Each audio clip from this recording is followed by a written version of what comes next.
Excused. And Karen Sanchez. Excused. Okay. Human Services Committee Chairman is Eric Boyer. He'll do his job. All right. Vice Chair, Chair Eric Boyer is here. Vice Chair Richard Chadwell. Here. Supervisor John Russell. Here. Supervisor Connie Wayne. Excused. And Supervisor Aaron Lynch. Here.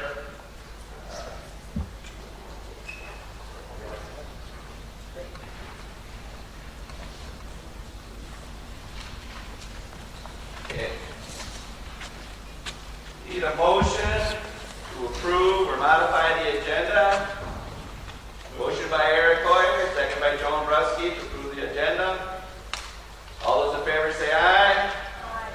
Motion carried.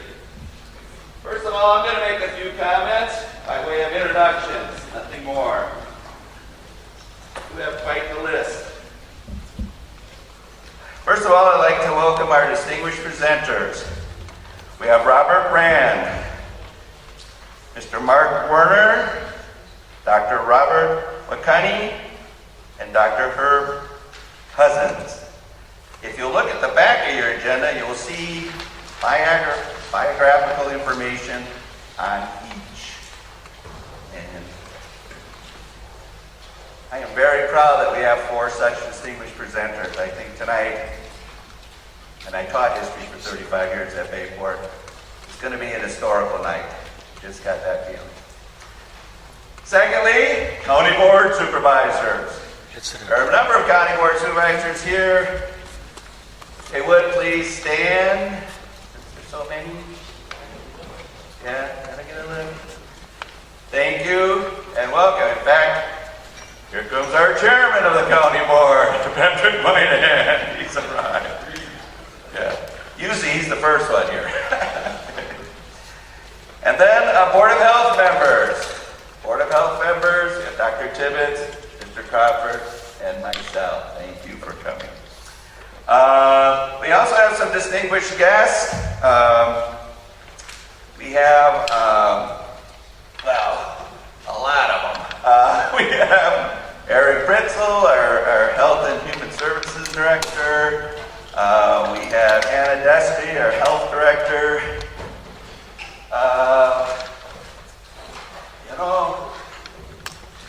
I think you're all distinguished guests. I'm going to say that because,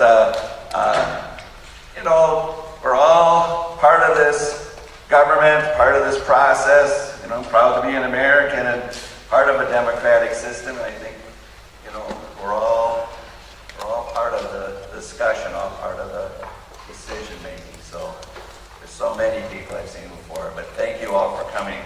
I will say that Rick James is an acoustical expert.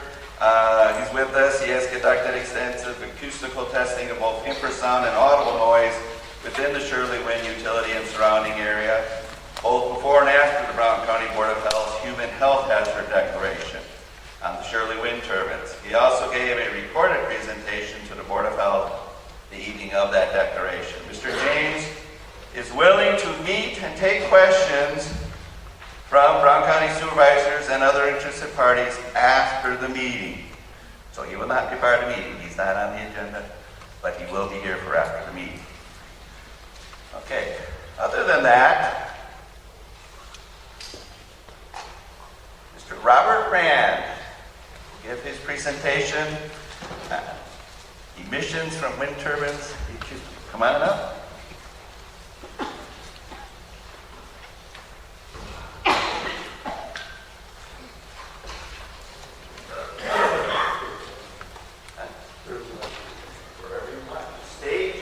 The stage is yours.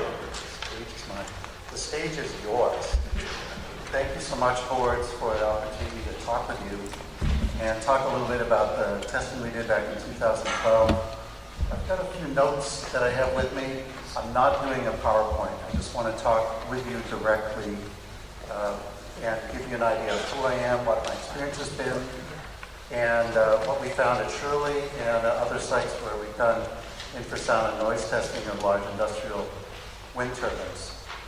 I believe we had several pieces of paper I asked to be distributed different papers for the boards to read. I hope they got them and read them.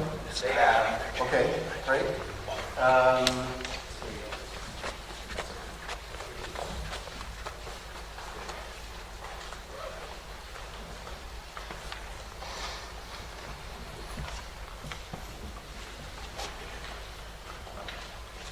That'll be some questions for later. Okay, I got one of these. I actually got sick at during the testing in 2012 at the 3 homes that we tested in December 2012. Of the 4 teams that looked at the acoustic emissions and emissions that means the noise coming into the homes, I was the one that got sick. I'm prone to motion sickness. As a sailor, I had to deal with that on the Maine coast. The other investigators did not get motion sickness, and they didn't get sick. My background, I've been working in acoustics since 1980, about 37 years. I worked for 10 years at Stone & Webster Engineering Corporation. Stone & Webster exists no longer, but during that time, I designed power plants. And I worked in the noise and vibration group, and we designed to prevent complaints. This was back in the 80s and early 90s. And at that time, the utilities were very interested in avoiding lawsuits and preventing complaints. It was good for their bottom line. It seems to have changed since then. I was also a silencer specialist, and I was in charge of all specifications worldwide for about 2 years, a little more than 2 years. So I got very familiar with specifications, including specs for steel, silencers, lagging, all the standard things that you do with power plants. Now, there's something, this is the one point that I really wanted to make with you guys tonight as a professional in noise control for power plants. All forms of power generation make noise of one form or another. Even solar makes noise because they have transformers and those emit tones. The difference between all forms of power generation and wind turbines is that every other form of power generation has multiple forms of noise control that can be applied to prevent complaints. Things like enclosing equipment in buildings, putting insulation on ductwork, silencers in ductwork, which is like mufflers on a car. You can orient buildings so that noisy pieces of equipment are shielded from the closest neighbors. There's lots of things you can do. But with wind turbines, there's only one reliable noise control option, and that's distance. Once they're in place, if there's a complaint, then the only reliable noise control option is to shut the turbines down. Let me repeat that. When you're designing the facility, wind turbine facility, the only reliable noise control option available to the planners is sufficient distance to prevent complaints. Once they're installed, if there are complaints, the only reliable noise control option is shutdown. This was proved very recently in Falmouth, Massachusetts, after 7 years of lawsuits where people were aggrieved, and even the town itself had taken complaints and affidavits from multiple homes and made an appeal to the state, which did not respond. Judge Moriarty ruled on June 21st that the only option available to ameliorate the nuisance condition, which was established at 40 dBA in that town, was to shut the turbines down. If there had been any other option, everyone would have exercised it, but that's the only one. In Shirley, we were asked to come in and look at the acoustic emissions and sound coming into the homes, at 3 homes, to see if there was noise coming into the homes, and in fact there was. And we found a unique signature, which is found only from wind turbines because of their size, which is a barometric pressure oscillation that occurs at the blade pass rate. So there are 3 big blades and they go sweeping around, and every time a blade goes around, it emits a barometric pressure change, a little wobble in the air pressure. And we found that that wobble was present outside the homes and inside the homes. And it was pretty much the same level no matter where you were in the home, even the cellar. A little bit less in the cellar, but pretty much the same as the rest of the homes. Now, why is that important? There's an international standard, 9996. 9996 links motion sickness to perceived or actual pressure oscillations in the range of 0.1 to 1 hertz. What is that? That means a pressure oscillation coming in slower than 1 per second and faster than once every 10 seconds. Now, ISO 9996 generally refers to vibration, but what Paul Schomer showed in his paper to the Acoustical Society of America in 2015 is that the force that is impinged on the inner ear by the acoustic oscillations that we measured at Shirley is the same force that was found in Navy troughs for motion sickness on boats from the boat movement. So what we now have is a link between motion sickness and the air pressure oscillations that are created by the wind turbines. How much time do I have left? 2 minutes. 2 minutes? Fantastic. We also measured audible noise levels that exceeded a number of important benchmarks. We found noise levels that exceeded levels that would be associated in American National Standards Institute, ANSI, parts 4 and 5 for compatibility in a quiet rural environment. We found noise levels that exceeded the World Health Organization 2009 levels that would be associated to sleep disturbance. So we have a general agreement in all our measurements that this is a very serious health condition that's present at Shirley. And the same kinds of conditions that we find at Shirley are also present for other large turbine facilities where they're located too close to neighbors, including Falmouth, which we measured in 2011. I looked at Vader Peak down in Aruba in 2012 before I went to Shirley. And also out in Hardscrabble, New York, we're finding the same thing happening over and over again. When they're too close to people, the noise levels are too high, and they're creating pressure oscillations, which are consistent with motion sickness. So that's pretty much what I wanted to tell you. Thank you. Thanks very much. Thank you very much.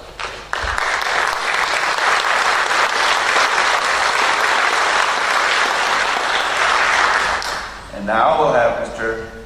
Mark Werner, who will talk about available information on wind turbines. He'll be summarizing it with a PowerPoint, correct? Yes. There you go.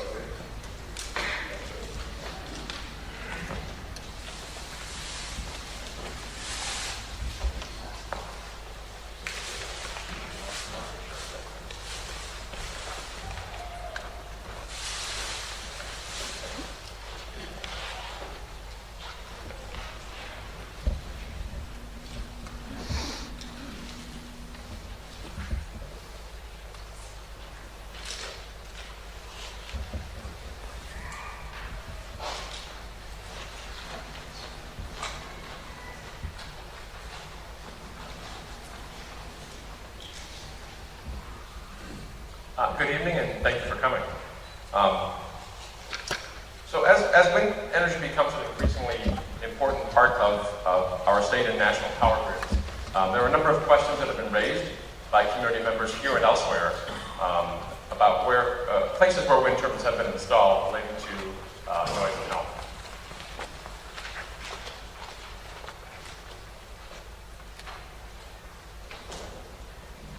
My objectives this evening are to describe the primary health concerns that have been raised related to wind turbines and to summarize critical reviews and other relevant scientific literature on the topic of wind turbines and health.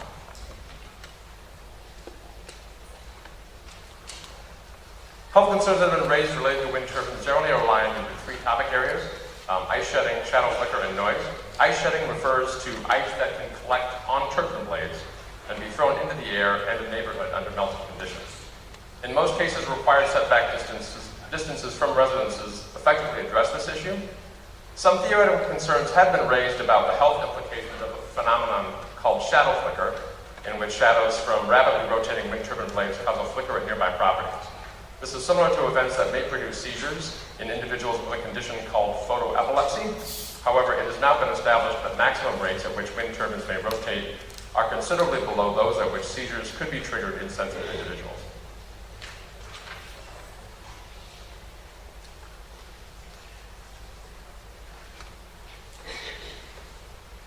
The bulk of concerns raised about wind turbines in community setting relate to noise. In evaluating community noise exposure, it is instructive to consider the principal qualities of sound, namely pitch, intensity, and variability. Pitch refers to the location of the sound in the audible range, such as sounds considered high and low, and its frequency is measured in hertz, while intensity refers to the relative volume of the noise and is measured in decibels. Variability in pitch and/or intensity can affect the degree to which it remains in the perceived awareness of the listener, with more variable sounds perceived as more distracting. Noise from wind turbines tends to be of relatively low frequency and usually falls within the 30 to 50 decibel range. Infrasound, noise below the audible frequency range, can also be produced by wind turbines.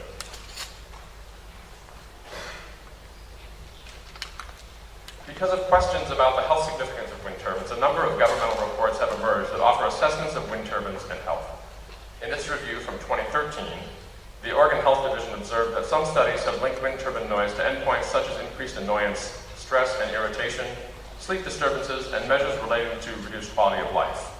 They also observed that some features of wind turbine noise may cause it to be more problematic than other noise sources of similar intensity, and that measured noise levels are not always highly correlated to how loud or annoying noise from a particular source may be.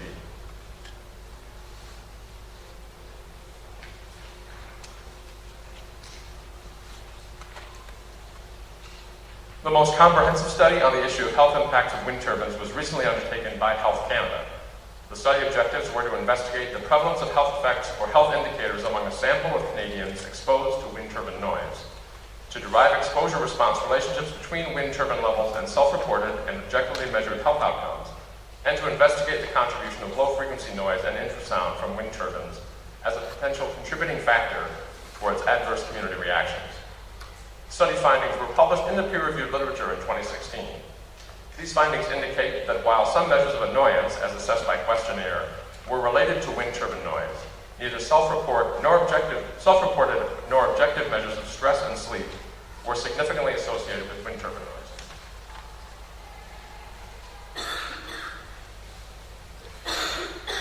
The Wisconsin Department of Health Services has sought to maintain an active working knowledge of the concerns and relevant published literature on wind turbines and health.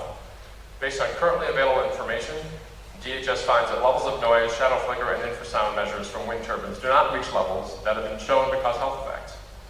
There are few relevant, well-conducted studies in the published literature to support a firm position on this issue. While we have been asked to develop and implement our own research study on this question to add to the available data, the non-specific nature of the most commonly reported symptoms and the low intensity of noise exposure make measurement of both exposure and health effects problematic for conducting health studies.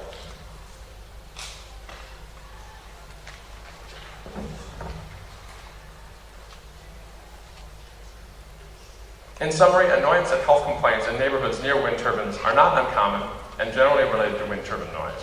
While the available literature for developing health assessments remains scarce, studies like the one conducted at Health Canada have added significantly to the available database. As many utilities are under pressure to fulfill renewable energy portfolios, it is likely that health concerns such as those already raised in Wisconsin will continue to be raised. And this is my contact information. Thank you.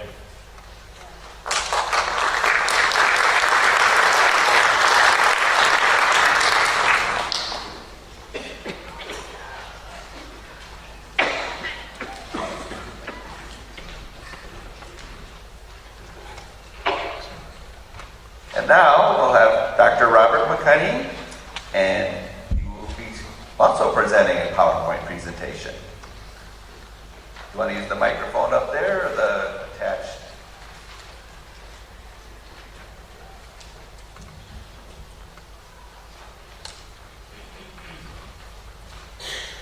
Good evening, ladies and gentlemen. I take it everyone can hear me. My name is Dr. Bob McConaughey. I'm an occupational and environmental medicine physician.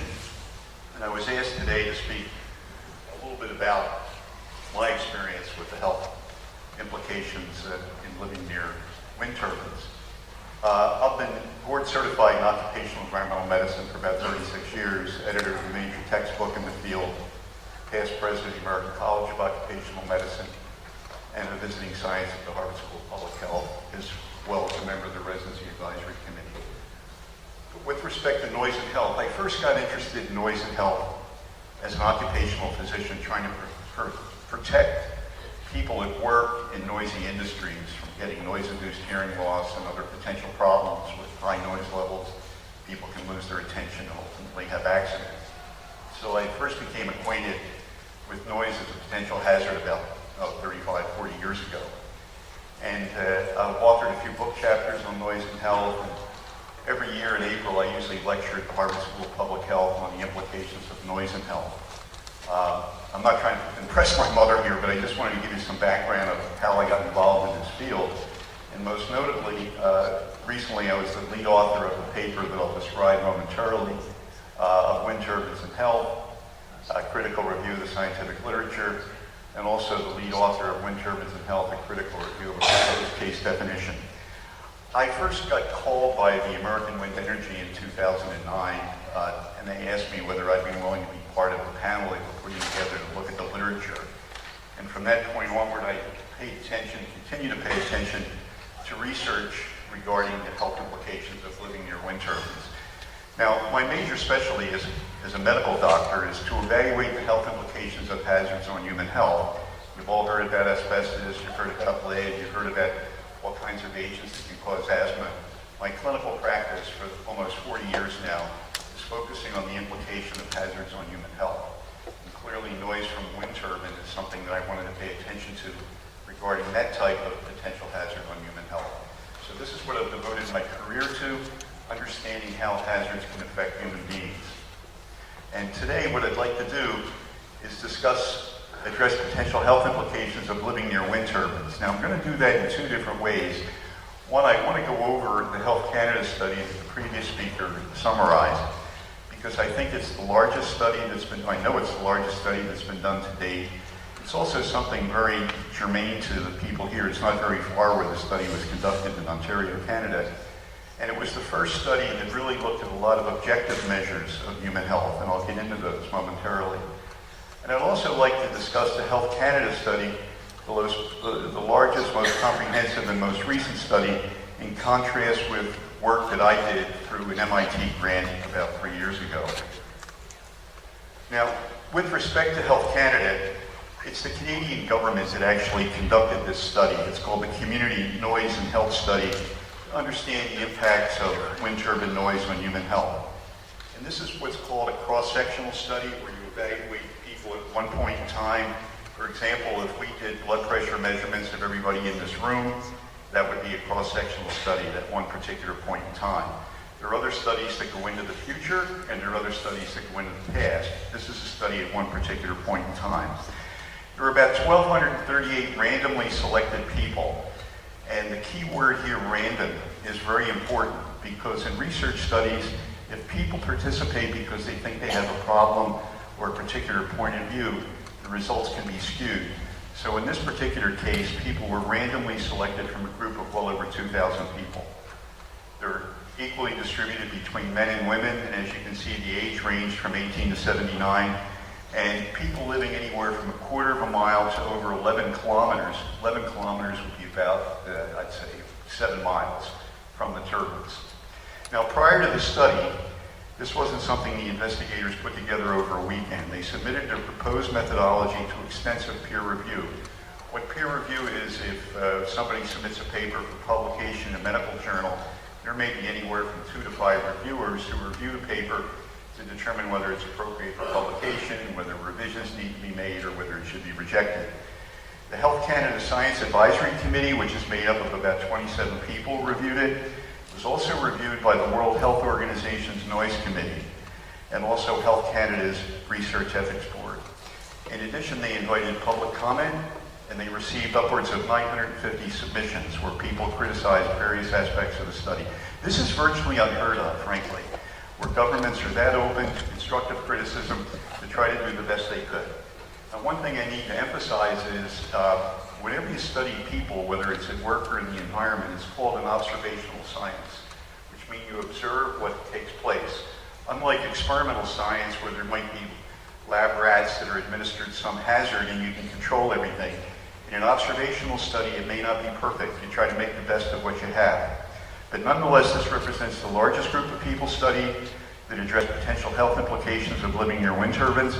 And moreover, it's the first study in which actual objective measures of health endpoints were assessed. By objective measures, I mean rather than asking somebody whether they have high blood pressure, measure it. Rather than asking whether somebody has stress, measure their cortisol levels, et cetera, et cetera. Similarly with sleep disturbances, there are ways of measuring sleep disturbance objectively, and this is the first study in the world that actually did this. And the results were published in 5 separate peer-reviewed journals. Now, we don't have time, and perhaps most people wouldn't be interested in some of these details, but in general, there were 5 major papers published in peer-reviewed journals that are all indexed by PubMed. PubMed is the Google of medical and scientific publishing. Anything you want to look up, go to PubMed, it's free, your tax money pays for it. And the 5 papers were general health, sleep, stress, personal and situational factors associated with annoyance, and also quality of life. Now, as I said, I'll just summarize the results. These papers, there's no secret to them. Every one of you can go home tonight and get these papers and read them yourself. Health was assessed by a questionnaire and objective measures, as I said, of stress, sleep, and blood pressure. Noise was also assessed by internationally accepted protocols, sound recordings, including low-frequency noise inside and outside of a number of homes, and infrasound measurements. One key point that I'd like to emphasize with respect to any environmental health study is you're only looking at 2 major factors.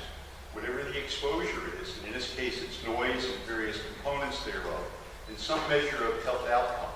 And that's the same whether you're evaluating risk of lung cancer in insulators exposed to asbestos, whether you're evaluating kidney disease in people who use lead. It's the fundamental measure between exposure to a variable and some adverse health effect. So the Health Canada study looked at noise measurements, and they also looked at these objective measures that I'm about to describe in more detail. Now, these are big picture summary. The authors concluded, and everything is in the papers themselves, I haven't adapted anything from my own perspective here. The wind turbine noise was not associated with, now this is self-reported, that is on a questionnaire, sleep disturbance, any illnesses or chronic health conditions, and perceived stress and quality of life. And the health effects of living near wind turbines, their summary, and this is directly from the conclusion that the self-reported health effects such as migraines, tinnitus, dizziness, etc., sleep disturbance, sleep disorders, quality of life, and perceived stress were not related to wind turbine noise levels. Now granted, there may be other factors in addition to noise that may lead people to be uncomfortable with the wind turbines or whatever, but the fact of the matter is noise was not considered the main event. And as you can see here, visual and auditory perception of wind turbines increased significantly with increasing wind turbine noise levels, as did high annoyance towards several wind turbine features, including noise, blinking light, shadow flicker, visual impacts, and vibration. They also concluded that beyond annoyance, the results do not support an association between exposure to wind turbine noise up to 46 decibels and the evaluated health endpoints. And they note that the wind turbine noise levels reached 46 decibels, yet no health problems were associated with these levels. The Health Canada study also looked at sleep. In my view, that's probably the major cause of concern with noise. If sleep is affected, a lot of consequences can occur, not only feeling fatigued the next day, but if it's chronic, other issues can surface. But this was the first study that really evaluated implications of sleep as a result of living near wind turbines with objective measures, both self-report, people complete a questionnaire, and also objective measures. And the investigators concluded there was no association between exposure to outdoor wind turbine noise up to 46 decibels and an increase in the prevalence of disturbed sleep. They used the Pittsburgh Sleep Quality Index, a measure I've used sometimes too to evaluate sleepiness and fatigue, which is a well-validated questionnaire to assess sleep. And this PSQI measures the subjective experience of sleep, and it's one of the more common methods used in sleep research. With respect to sleep disturbance, Dr. Michaud and his colleagues concluded the results do not support an association between exposure to outdoor wind turbine noise up to 46 decibels and an increase in the prevalence of disturbed sleep. And these conclusions were based on wind turbine noise levels averaged over a year. And I want to add and state the obvious that clearly noise at certain levels can affect sleep. Few will argue that. In fact, research that's been done, someone earlier talked about the WHO 2009 guidelines. Those guidelines are generally based on environmental noise studies that looked at construction activities, aviation, railroad, highway, etc. The point is environmental noise and its potential effect on humans is not a new topic. We've been looking at it from the research community close to 50 years. So although noise at certain levels can affect sleep, this study showed no adverse effects of sleep from wind turbine noise up to 46 decibels, consistent with the WHO nighttime noise guidelines, which are as follows. This is from the document to which one of the earlier speakers referred. And as you can see here, this is standard, what they call dose response curve in occupational environmental medicine. And you're looking at number of awakenings per year based on the noise levels. And as you can see, once the noise levels get to about 45, there's no significant increase. And the Health Canada investigators came to the exact same conclusion as the World Health Organization did a number of years earlier. Health Canada also assessed stress, and it's the first study to assess stress associated with wind turbine noise using both self-reported and objective measures. When we're stressed, when we feel angry, when we're caught in traffic, when we're upset about something, what happens is the adrenal gland starts secreting hormones, serum cortisol being one of them, and these hormones can be leveled with measured with a blood study. So the wind turbine noise had no apparent influence on perceived stress scales, that's through the questionnaire, hair cortisol concentrations, resting blood pressure, and heart rate. And the authors concluded that the findings do not support an association between exposure to wind turbine noise up to 46 decibels and elevated self-reported and objective measures of stress. Annoyance is also another matter that's been looked into in a number of different studies, and this isn't the first study to evaluate annoyance. I was concerned when I first got into this area, that is environmental noise as it were, how annoyance was actually measured, if at all. And what I learned is that in questionnaires that have been administered in many places in Europe and in the United States, people are simply asked the question, are you annoyed? Are you very annoyed? Are you somewhat annoyed? Are you annoyed all the time? Some of the time? I'm really paraphrasing questions that take many different forms, but no definition of annoyance is really given in the questionnaire. So it's really a self-interpretation of what annoyance means, which, as we all know, may vary among people. So what they found with respect to annoyance is that wind turbine noise levels reached 46 and 9% of self-reported annoyance was attributed to wind turbine noise level. Now, I don't want to make this too complicated, but you all know about heart disease, and you all know that the major risk factors for heart disease are cigarette smoking, diabetes, high blood pressure, lack of physical activity, etc. So how does one determine which of those factors, among many others, is the major effect on the risk of heart disease? It's a statistical technique called multiple regression analysis. And I don't expect anybody to know this, but you should know that there is a statistical method available to sort out how one factor contributes to the health endpoint in comparison to others. And these factors were used to determine why certain people report annoyance in the context of living near wind turbines. Clearly, noise could be a factor, attitudes towards wind turbines, whether people get financial benefit or visual appeal, et cetera, whether people felt part of the process, whether they had an opportunity to weigh in the decision-making. The point is there are many different factors that investigators have uncovered that lead people to report annoyance or feel annoyed in the context of living near wind turbines. Now this technique, the statistical technique that I just described, you often develop what's called a correlation coefficient. And that's the R squared you see here at the bottom. And that means how closely the two variables are related. And in this case, noise contributed a very small component to why people were reporting annoyance in the context of living near wind turbines. And essentially, the investigators found that annoyance with wind turbines was obviously a subjective phenomenon. There's no disagreement there because no objective measures have ever been used. And related to a person's attitude to the visual impact and economic benefit, among others. And these results were confirmed earlier by other investigators, in particular Aya Peterson in Holland, who's done studies in Sweden and the Netherlands. And she said pretty much the same thing in these studies published back in 2004, and that is noise from wind turbines plays a minor role in people reporting annoyance living near wind turbines. There are other factors involved other than the noise. And annoyance is not an adverse health effect. It's not listed as a disease entity in the 10th revision of the International Classification of Diseases. Any of you who go to your physicians, I guarantee you, every one of them, someone in their office is going to be coding why you came to see the physician, whether it was diabetes, high blood pressure, anxiety, whatever it might be. And in order to be reimbursed by the insurance companies, they have to put an ICD code on the bill. So the ICD code is very, very important. And the absence of annoyance being part of the ICD, particularly the most recent 10th edition, which all hospitals now in the country follow, I think is important to consider. Now, Health Canada, in the last part of their study, looked at quality of life. And quality of life, of course, varies. You see all these surveys, what's the best place to live for retirement or to raise children or to enjoy the seascape or mountains or whatever.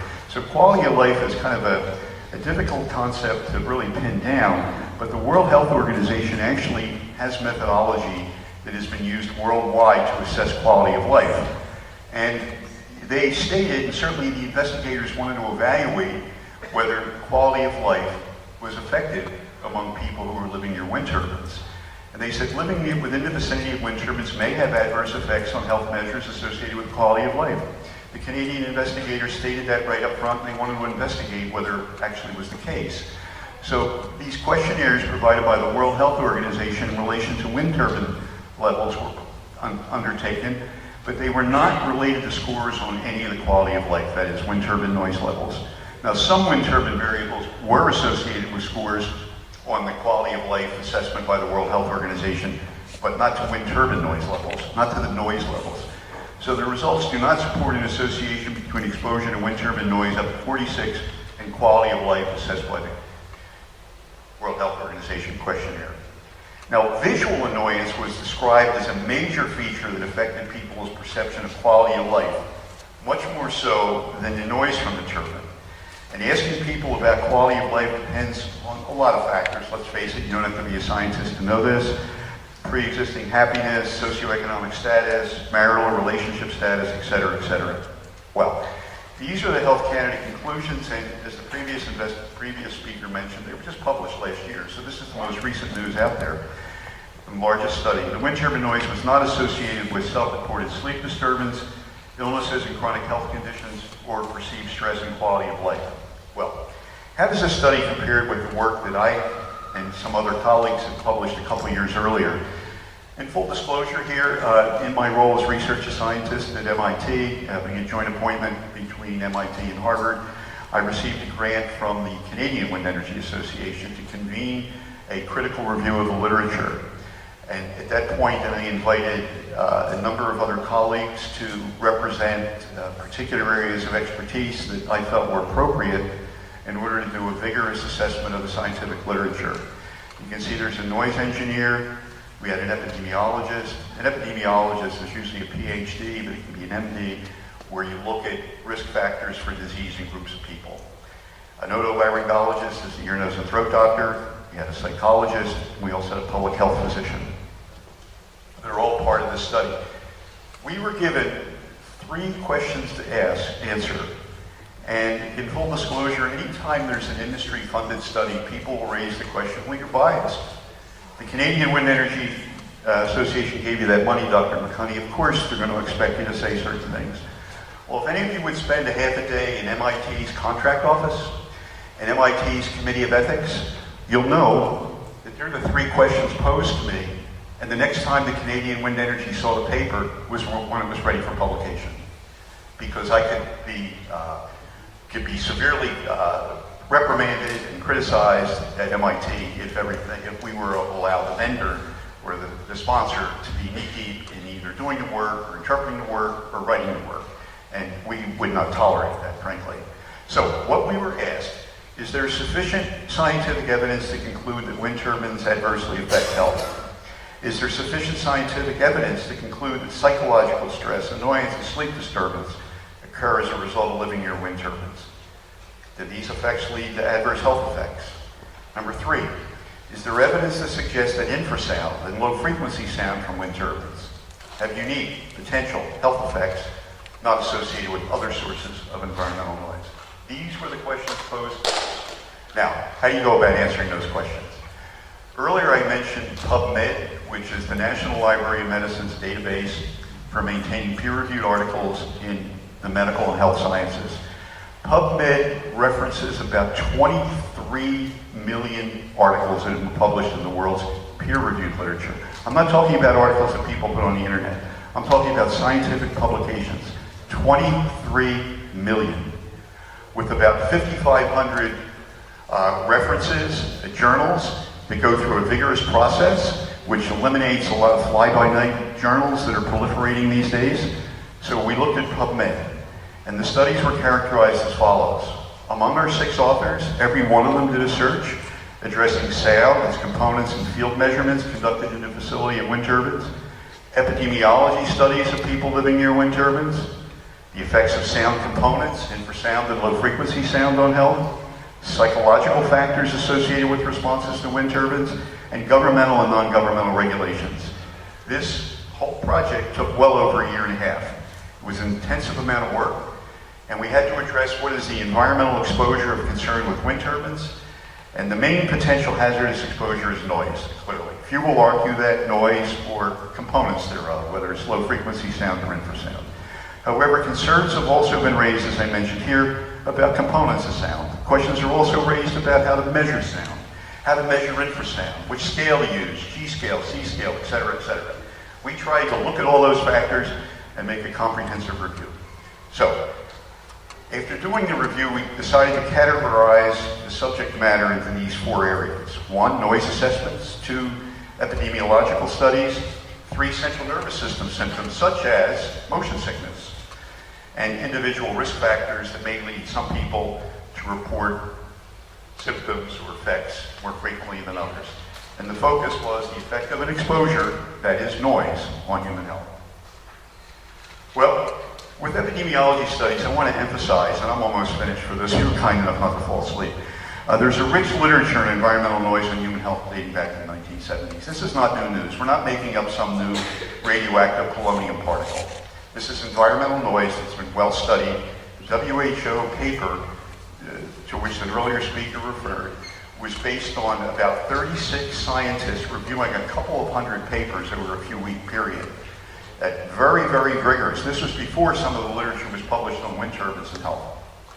So we looked at occupational noise exposure where there have been studies. We looked at environmental noise exposure at airports, highways, rail yards, construction, all designed to try to affect wind turbines and health.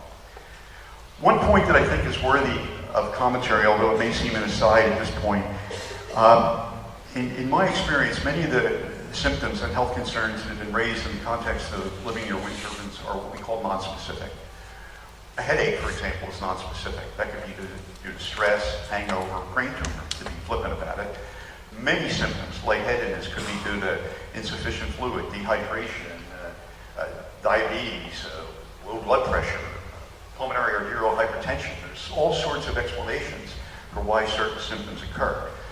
The point I want to make is that before attributing causality of any symptom or disease, it's appropriate to do a very thorough diagnostic evaluation where a variety of causes for the same symptom are being considered and essentially ruled out.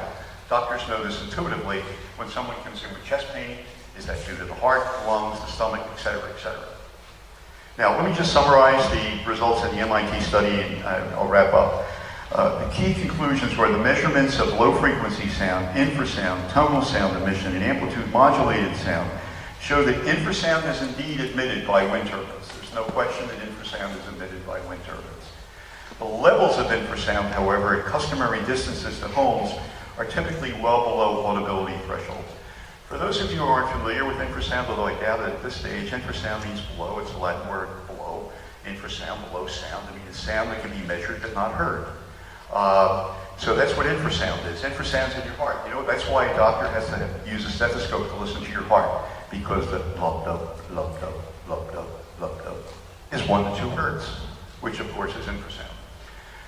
Number 2, no cohort or case control studies were located in the updated review, and among the cross-sectional studies of better quality, I might add that this review was submitted and published before the Health Canada study. No clear, consistent association is seen between wind turbine noise and any reported disease or indicator of harm to health. 3, components of wind turbine sound, including infrasound and low-frequency sound, have not been shown to present unique health risks, that is, risks that haven't been shown elsewhere. And 4, noise associated with living near wind turbines is a very complex phenomenon, we all know that, related to a variety of issues, including personal factors, and it's been shown repeatedly in peer-reviewed research that noise plays a very minor role. Obviously, in some cases, as the noise levels get high, it does play a role, but for the most part, compared to other factors, noise plays a minor role in leading some people to report annoyance in the context of wind turbines. Thank you very much. I appreciate your attention.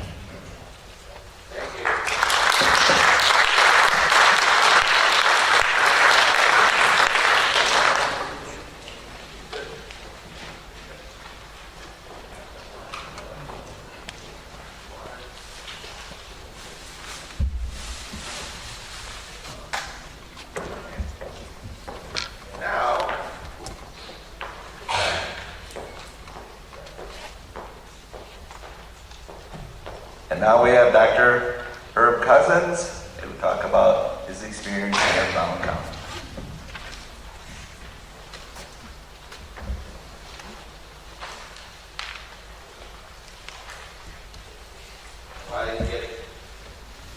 While he's getting set up, I will tell you that we're going to take a short break after the 4th presentation, like 5-6 minutes, go to the restroom, get a drink of water, whatever, and then we're going to put the tables together and get the 4 presenters up there, and we'll go through the questions. If you do have some questions, we're going to have some people that are going to come around and collect them at the break time, or you can bring them up here at break time. Okay, now, Dr. Coussons. Hello. So my name's Herb Coussons. I practice here in Green Bay. I graduated from medical school in 1992, so I've been in practice about 25 years.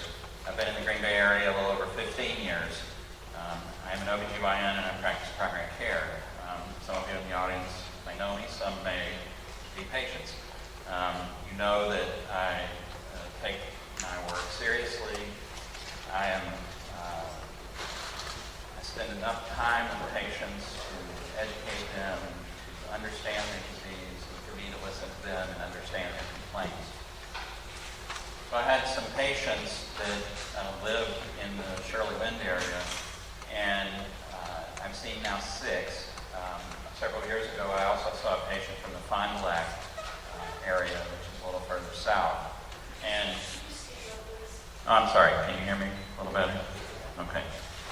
And so I was curious about this, problem of these non-specific complaints, like Dr. McCunny mentioned, of dizziness, headaches, ringing ears, motion sickness type symptoms, and some had developed some hypertensive symptoms. So I began to read and study on this topic. This has been now 5, 6, 7 years ago. And I will say that, I also have no financial interest or disclaimers, links to industry. This is purely my experience, my reading of the literature, and local patients. I would also say that I'm a pilot, and I spend a fair amount of my time reading aviation literature because I'm an airline-rated pilot. I've been flying for about 25 years, which is also a passion of mine. So this is the problem as I see it. As some of the previous speakers said, wind turbines are located close to people. This is due to really the inherent, economic advantages of the wind industry needing to produce power close to the consumption and also to get it close to the grid. These economic forces and the costs of wind energy have made it so that they're sited close to residential areas. I've been in California, I've seen wind developments out there, I've been all through central Illinois and down in Indiana, and of course locally. And it's really irrefutable that the audible noise, which can be produced by wind turbines, causes sleep disturbance. And my impression is that noise is noise. It's a scientific phenomenon. It's a wavelength with a frequency and strength or sound pressure. And we look to other industry, as Dr. McCunney said, in the 70s or earlier, noise is studied. So it's not necessarily a new phenomenon that noise may disturb people. The World Health Organization, it's been mentioned several times here, has guidelines limiting nighttime noise to 40 decibels. So since the inception of wind energy, it was discovered that people began to complain. There were complaints about sleep disturbances and discussion on this as early as 1979 in my reading. The disruption and complaints were a variety of adverse health effects, and there started to be studies published as early as early 1980s. And one of the very first ones was from North Carolina, and I quote from the study, "The greater part of the impulse acoustic energy responsible for the annoyance was the very low frequency noise and was observed, and the observed peak was generally below the normal audible limit of 20 hertz. This was published in 1985. It's also important to note that infrasound and low frequency noise can also be classified as a whole as vibration. So we've all experienced subwoofers and people pulling up next to you and you don't hear the lyrics, but you feel or hear the pounding. That's the low frequency or even below the audible range that is more perceived rather than heard. This study was presented, these studies and these early findings were presented to the American Wind Energy Association conferences in 1987. An unrelated investigation that began in 1979, there was a very longitudinal study, and data has been published from this study all the way, at least through the late 2000s, 2007 and 2008. And the researchers are Dr. Bronco and Dr. Mariana Alvarez-Pereira. And they started to look at vibration well before it was a medical diagnosis and published on these whole body pathologies that they described as vibroacoustic disease. They published on this for nearly 3 decades now, both animal and human research. And we'll talk more about that in a little bit. Sometimes wind turbine syndrome is mentioned, and this was one of the very first, kind of published things linking noise, which could be industrial or could be in other sources, but linking it to wind turbines. And Dr. Nina Pierpoint wrote a book on an observation in her practice and titled this wind turbine syndrome. So I want to make a point that a syndrome is really this unrelated group of symptoms that no one understands the cause. I think we know now that disease would be a step further where we identify pathology and some kind of causal link. And this has been one of the problems with wind turbine studies, is that larger controlled settings limit the ability to draw this cause and effect. But knowing that sound is sound, we want to look at other literature to say similar sound leads to cause and effect. This is a study that came from that vibroacoustic disorder that I was talking about. So I would say it's no longer a syndrome. I hope you can read it. This is the abstract of the study. I hope you can read the highlighted text, but I'll read it for you just to be sure. It's a whole body systemic pathology characterized by abnormal proliferation of extracellular matrices caused by excessive exposure to low-frequency noise. Low-frequency noise exposure causes thickening of cardiovascular structures, indeed pericardial thickening with no inflammatory process.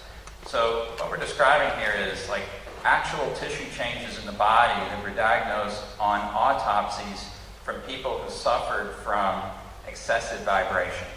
So I double-checked my math. I've never met Dr. Rand before, but he's an acoustic scientist, and so I wanted to double-check it. So how do we measure wavelength? Okay, we all look in a textbook and we see sound waves or light waves, and those waves have a frequency which they impact us, how closely they're coming. So think of pulses of energy, okay? And we talk about hertz, and that's the frequency, but you know the speed, so like the speed of light would determine the wavelength. You could measure the wavelength of these impulses. So when we're talking about sub 1 hertz, like 0.2 hertz, we're talking about waves that are 1,700 meters long, okay? So to put that in perspective, you look at a wavelength in the textbook and you think of these as tiny, like harmless impulses of energy. But when in reality, these are very long, powerful waves, okay? 1,700 meters, meters a yard, so 1,700 yards. These are very low frequency vibrations. They're not noise in the sense of when we think of audible, okay?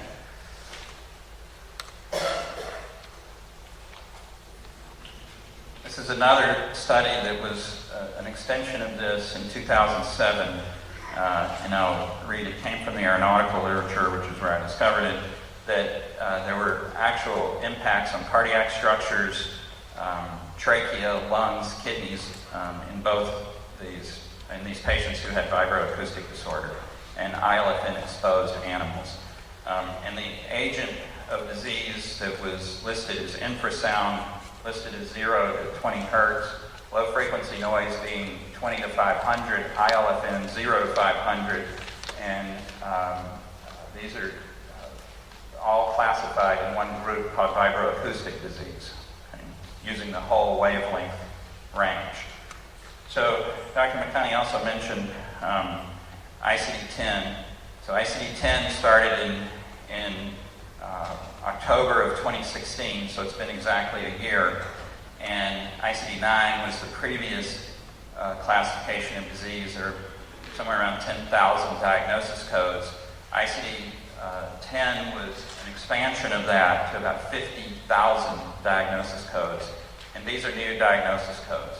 So you actually can be diagnosed with vertigo from infrasound now. So T75.2, and there's actually about 9 or 10 more digits listed there, is the effects of vibration. And then that's further broken down, and we have T75.23, and there's a series of other letters and numbers that go after that, whether it's an initial episode, a subsequent evaluation, or an ongoing problem. So it's actually a medical diagnosis now. It's not something that's theorized. Other kind of supporting evidence, we have these nausogenicity studies from the 80s that defined the frequency of low frequency noise that caused nauseousness, and these same frequencies are the one that Dr. Rand measured in the wind development in Shirley, both up and downwind, up to 6 miles away. So can sound that we don't hear actually harm us? Who reads the news a lot? So this is a recent news article. U.S. reveals details of alleged sonic attacks on diplomats in Cuba. Anyone familiar with this? Great. So what's interesting is, because this is the U.S. government and it's an embassy in a foreign country, we don't know the details, and I'm not necessarily claiming that this is the same thing, but I do want to show you some information because I was really curious about, did they measure the wavelength? What was the sound that harmed these individuals? And the more I read about it, kind of the scarier it got. What we don't know is, was it intentional or was it a listening device that went crazy and it was an accident? We don't know the sound levels, whether it was necessarily high frequency or low frequency. But the point is that it was out of the audible human range, human hearing range. And this is what the news reports on this. Medical experts told ABC News that some U.S. officials were exposed to a sonic device in Havana that caused serious health problems and physical symptoms. Sound waves above and below the range of human hearing can cause permanent damage. According to the Mayo Clinic, these are all quotes from news sources related to this in Cuba. But according to Mayo Clinic, mild traumatic brain injury can cause temporary dysfunction of brain cells. More serious traumatic brain injury can result in bruising, torn tissues, bleeding, and other physical damage to the brain that can result in long-term complications or death. Symptoms can be immediate or appear days or weeks later, critical point, and range from loss of consciousness, confusion, sensory problems, memory loss, headache, nauseousness. And the diagnosis in these individuals, 16 people were removed from the embassy and brought home, and the diagnosis in these 16 people included mild traumatic brain injury due to sound they couldn't hear, permanent hearing loss, some of these are irreversible, and other such symptoms such as loss of balance, severe headaches, cognitive disruption, and brain swelling, according to the American Foreign Service Association. So this is what they're telling us. We don't know what they're not telling us. Okay? So I think it's not a far stretch to say that sound can cause health problems. Noise outside of the audible range can cause health problems. So what is the response? Well, despite the sort of growing chorus of complaints and adverse health reports on the public record, other scientific evidence and studies that industrial wind turbines are the cause, the wind industry has steadfastly chosen to either ignore them or push them down in a different way, accelerating really the growth and siting of industrial wind farms near residents. This process, interestingly to me, when you look at changes in wind turbines over the years, has been marked by really a variety of design changes and operational changes, all really intended to mitigate noise. If there was not a problem with noise, why make changes? I don't quite understand that logic.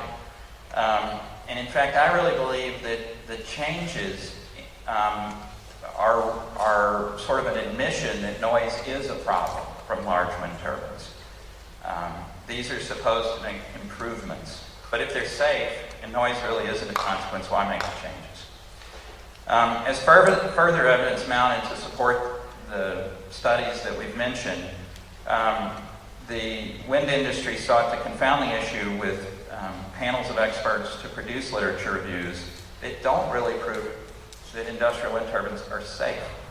So I would agree with some of the statements that have been made, such as we can't really say that there's harm, but likewise we can't really say that they're safe either.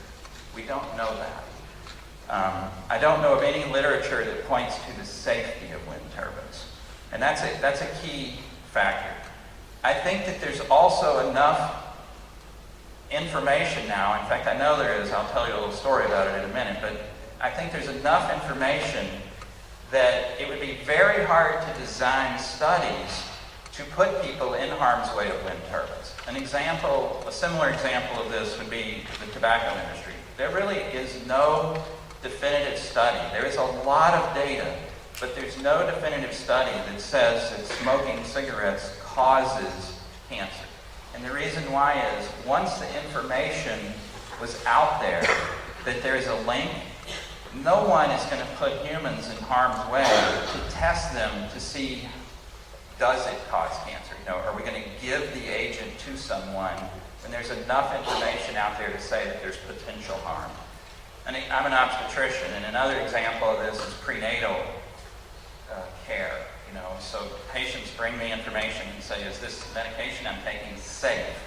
I don't know. The drugs in pregnancy are categorized A, B, C, D, X. X is absolutely known to cause harm because some women were pregnant, they took the drug, they had adverse outcomes, and it was at a high enough incidence that we said, yes, there's probably a link. An animal study showed there was a link, and we don't do that. So Accutane would be an example of that.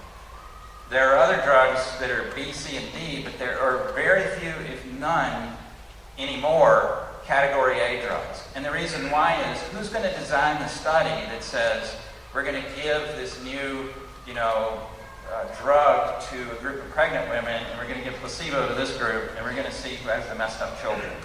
You're really not going to do that. You're never going to get that study passed. And I think the same thing is going to happen from the wind industry, that there's enough studies out there that it's going to be near to impossible to design safety studies. So there may be a lack of evidence of direct cause and harm, but I also think there's an equal lack of safety information. So this is also another multi-author study, and I think that I didn't highlight this one, I'm sorry, but reports in scientific literature of people experiencing motion sickness-like symptoms attributed to low-frequency sound and infrasound. I mean, in the last several years, there's been an increasing number of such reports with respect to wind turbines. And what I want to point out is this group of authors quoted the information in Shirley to make part of their point. So Shirley, which is what we're here to talk about, not just necessarily the wind industry, is the problem in the backyard. Shirley is the one that is probably the most studied, with Dr. Rand's research, Dr. James' research, and now, not a few, but this is a sample, and it runs off the bottom of the page. It's about 3 pages long. This is not isolated to 1 to 2 or 3 people or families. This is 89 individuals who have come forward with public records and affidavits of health problems. This is not this is a fairly sparsely population density in South Brown County. I mean, I've driven through there. I've lived out there. I've driven through there multiple times, and it's not like it's De Pere or Howard. This is a rural area. When you have 89 people complaining, publicly available complaints, this is not a small problem. 2 homes now sit empty. A third one was abandoned, but it was subsequently foreclosed on and sold with no disclosure that there was actually people who moved out for a problem. If I did that and sold my home and failed to disclose that I had a problem with that, I think the owners could come back and have some recourse against me. But this home was subsequently sold to a family who was unaware of any of the issues. As I mentioned before, I've seen 6 of these patients, and if you look at the publicly available records, I've read over 100 pages of complaints from these people that live in this area. So where are the randomized controlled trials? We've already talked about that. I've mentioned that. I don't think there will be any randomized controlled trials because I started to be curious about this. I wanted to start collecting data from these people, so I went through the IRB process, and the question that I got from the review board was, why are we doing this? It seems like there's enough information, and it seems like there is potential risk.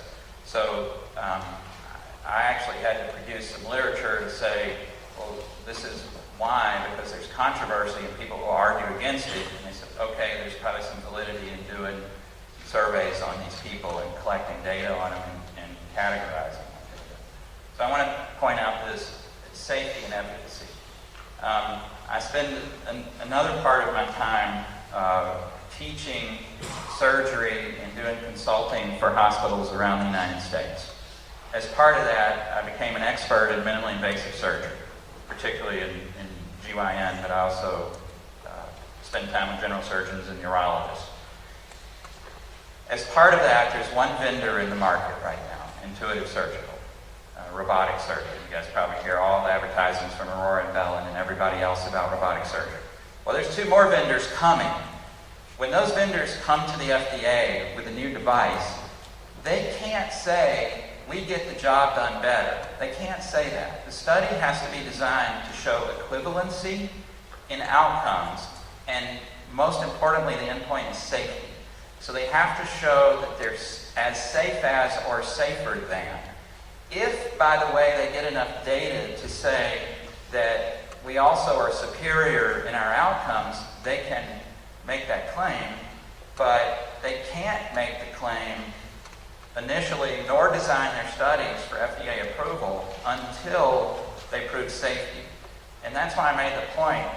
We might say that there's no direct link, but we don't have anything to say that there's safety of wind turbines. We've talked about IRB and human subject protection. So what do we have, as study designs? These are the ones that we have. What we don't have are randomized controls, trials, and meta-analysis. You guys have kind of been inundated with what are multivariate analysis, what are regression curves, what the statistics kind of show and prove. And a meta-analysis is when you have many, many studies and you pull them together. So an example of a meta-analysis would be breast cancer. We have lots of information on estrogen risks, let's say with breast cancer, and we take like 24 studies, each with thousands of women in them, and now we have 24,000 women in a study. So that would be a meta-analysis. And, from, like I say, getting a randomized controlled trial on wind turbines would be difficult to control, and it would be difficult to get enough of those to even prove a meta-analysis. So what do we do? Well, I would say that when there are ethical concerns raised in research, when I mentioned smoking and lung cancer, at some point you don't actually get to studies. You make the decision on the best evidence that's out there. And I think there's enough evidence of people with complaints around wind turbines that are health complaints. I will say that Dr. McCunney's talk on Canadian health studies, subjective endpoints are good. Of the patients that I've seen, 2 have developed hypertension, and I have elevated cortisol levels on 1 of them. So of the subjective information, I am seeing that. The other one here specifically related to wind turbines was published in Ontario, and this one says, now that we have so many indicators pointing to infrasound as a potential agent of adverse health effects, it is critical to re-examine the approach to this aspect of wind turbine operation, revise our regulations, and immediately implement protective public health measures based on precautionary principle. I will say that in Shirley, at least my knowledge of the zoning and their use permit to build the turbines, the limitation is 50 hertz audible noise, 50 decibels of audible noise in the Shirley development. In Massachusetts, where Dr. McCunney lives, I know there are zoning rules that say 10 decibels 10 decibels above ambient noise at the property line, 8 decibels at the house. And ambient noise has been recorded in Shirley, particularly at about 25 decibels. So in Shirley, we would be limited to about 33 to 35 decibels. And I know that there are some sound recordings out there that are pushing the 50 already. And that really kind of goes above using 40 or even Dr. McCunney's number 46 decibels for sleep disturbance and noise disturbance. So we have other examples of shutdown of turbines.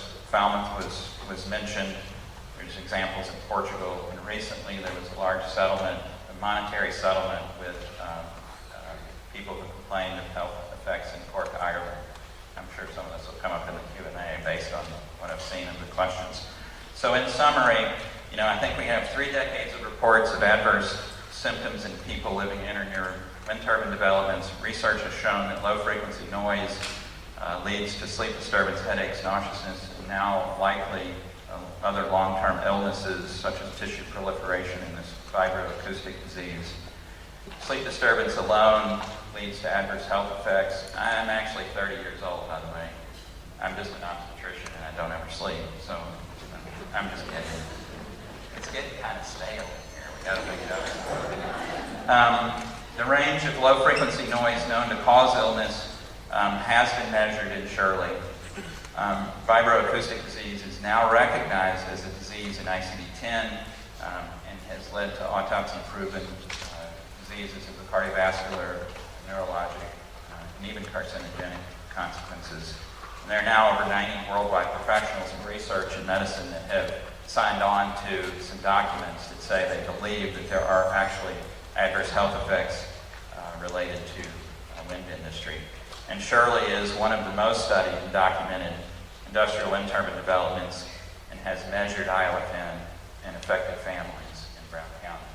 So thank you for your attention and sticking through all of us. And I look forward to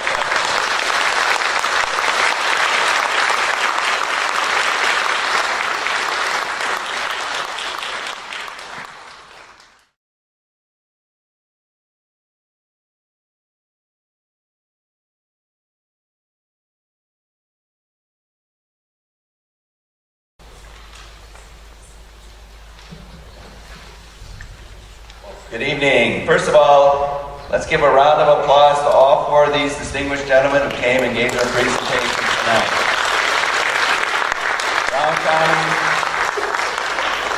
On behalf of the Brown County Board of Supervisors and the Brown County Board of Health, I'm so thankful for them to take their time and give us their expertise and information. That is the goal of tonight, and we are certainly meeting that goal.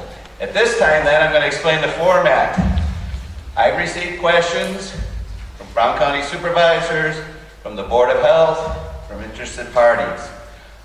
I'm going to ask the questions in that order. Brown County Board supervisors questions, Board of Health questions, then interested parties.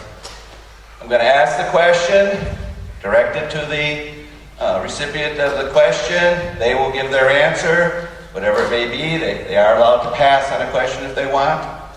And then I'll go to the next question.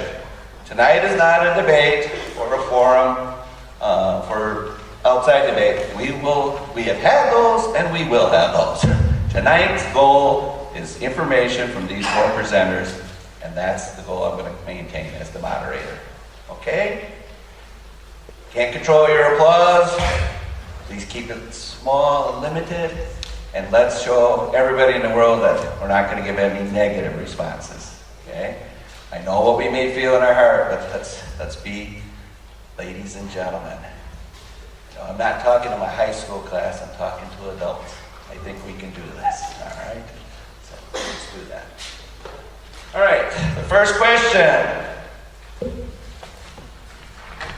Dr. McCuddy, are there any other wind turbines as big as those at Shirley Wind, as close to residents as 1,250 feet in the United States? I'm not sure because I haven't looked into that question. Okay. From Supervisor Becker, for Mr. Rand, Dr. Coussons, and Dr. McCuddy, can you describe your involvement in any original research on the topic of wind turbine adverse health effects? This would not include literature reviews. And if so, can you describe your involvement in any original research on the Shirley Wind project? Let's start with Mr. Rand. Test. There, in terms of original research, my brand of work involves field measurements and surveys and correlation association of neighbor reactions or complaints or reports to the noise that's observed. And in that context, as a working professional consultant in noise control, that original research includes specific research in Falmouth for the Notice wind turbine in 2011, research on the Vadder Peat facility in Aruba in 2012, research at the Shirley Wind Farm in December of 2012, where we made direct field measurements and correlated to neighbor complaints. So this is basic on-the-ground field study. Dr. Coussons, any original research? No original research. As I mentioned in my talk, I believe when you're collecting any kind of personal health information, you should have some IRB oversight. So as I've talked to patients, I've done that under the umbrella of an IRB. And Dr. McCuddy? Well, I would take a different approach in saying that that literature reviews can be original research, because literature reviews, if done properly, are a thorough review of the literature, obviously, with a critical interpretation of different studies, different methodologies, different results. So I would disagree, frankly, with the premise of the question. Now, with research, Mr. Rand, did you publish your research, or was that problem solving? Yes, the research in Falmouth has been published in peer-reviewed journals, and the Shirley paper was automatically peer-reviewed because we had 4 of the top acoustician firms in the world that collaborated and reviewed each other's work. So it's In which journals were they published? They were published in the Sage Journal, and I also have a PubMed publication involving review of methodology used by the University of Ontario. In which journal was that? PubMed. No, that's not a journal. Which journal? I don't recall. You don't know the journal you published I your don't research recall. in? Okay. So I guess we're going to allow each other to ask each other questions. All right. All right. Questions for Robert Rand. What did you think when you learned that the former director of Brown County Health Department, Dr. Jewett, Mrs. Jewett, stated that she experienced migraines when visiting the Shirley Wind project? Well, at first I went, that's great, because she experienced exactly what I did when I worked there. If you look at the table 1 in my attachment for the Shirley study, you'll see that. I reported headaches numerous times, and these are unusual headaches. They weren't the kind of headaches I get if, let's say, if I work too long and get dehydrated. I stayed very hydrated when I was at Shirley. And then what do you think of her subsequent decision that she found no evidence to support a link between wind turbine noise and those types of symptoms? Well, I was appalled. I mean, this is a health officer ostensibly in charge of protecting public health. And the amount of data gathered and reported by the neighbors, the declaration of a health hazard, would seem to be, at least for a common sense level, to be something that would be actionable. I wrote a letter to Dr. Tibbetts, to the board, stating that my professional judgment, which I had sent to Chuachon earlier, was being overruled. And I had to do that as a member of INCE. Okay. This question is for Mr. Werner. In an October 12, 2016 letter from a nurse on your staff, it was stated that, quote, current scientific evidence is not sufficient to support a conclusion that contemporary wind turbines cause adverse health outcomes in those living at distances consistent with the PSC siting rules. Isn't it true that PSC wind siting rules would not permit a project to cause nighttime noise levels of 50 decibels at residences? That PSC wind siting limits were lower because of evidence in hearings held on the Highland Wind Project showing that sound from wind turbines exceeding 40 decibels at night poses health risks, and that protecting people from adverse health effects was clearly the issue when they set the 40 decibel limit for nighttime noise at some residences in the Highland Project. And now, this is Mr. Becker's question. My question is, isn't it true that people living in the Shirley Wind Project are not receiving equal protection to what the PSC offers people in other wind projects? So thank you for that question. I think, first of all, there was a note in here that the letter was from a nurse on my staff. So the nurse in question is our state health officer, and she is my boss's boss's boss.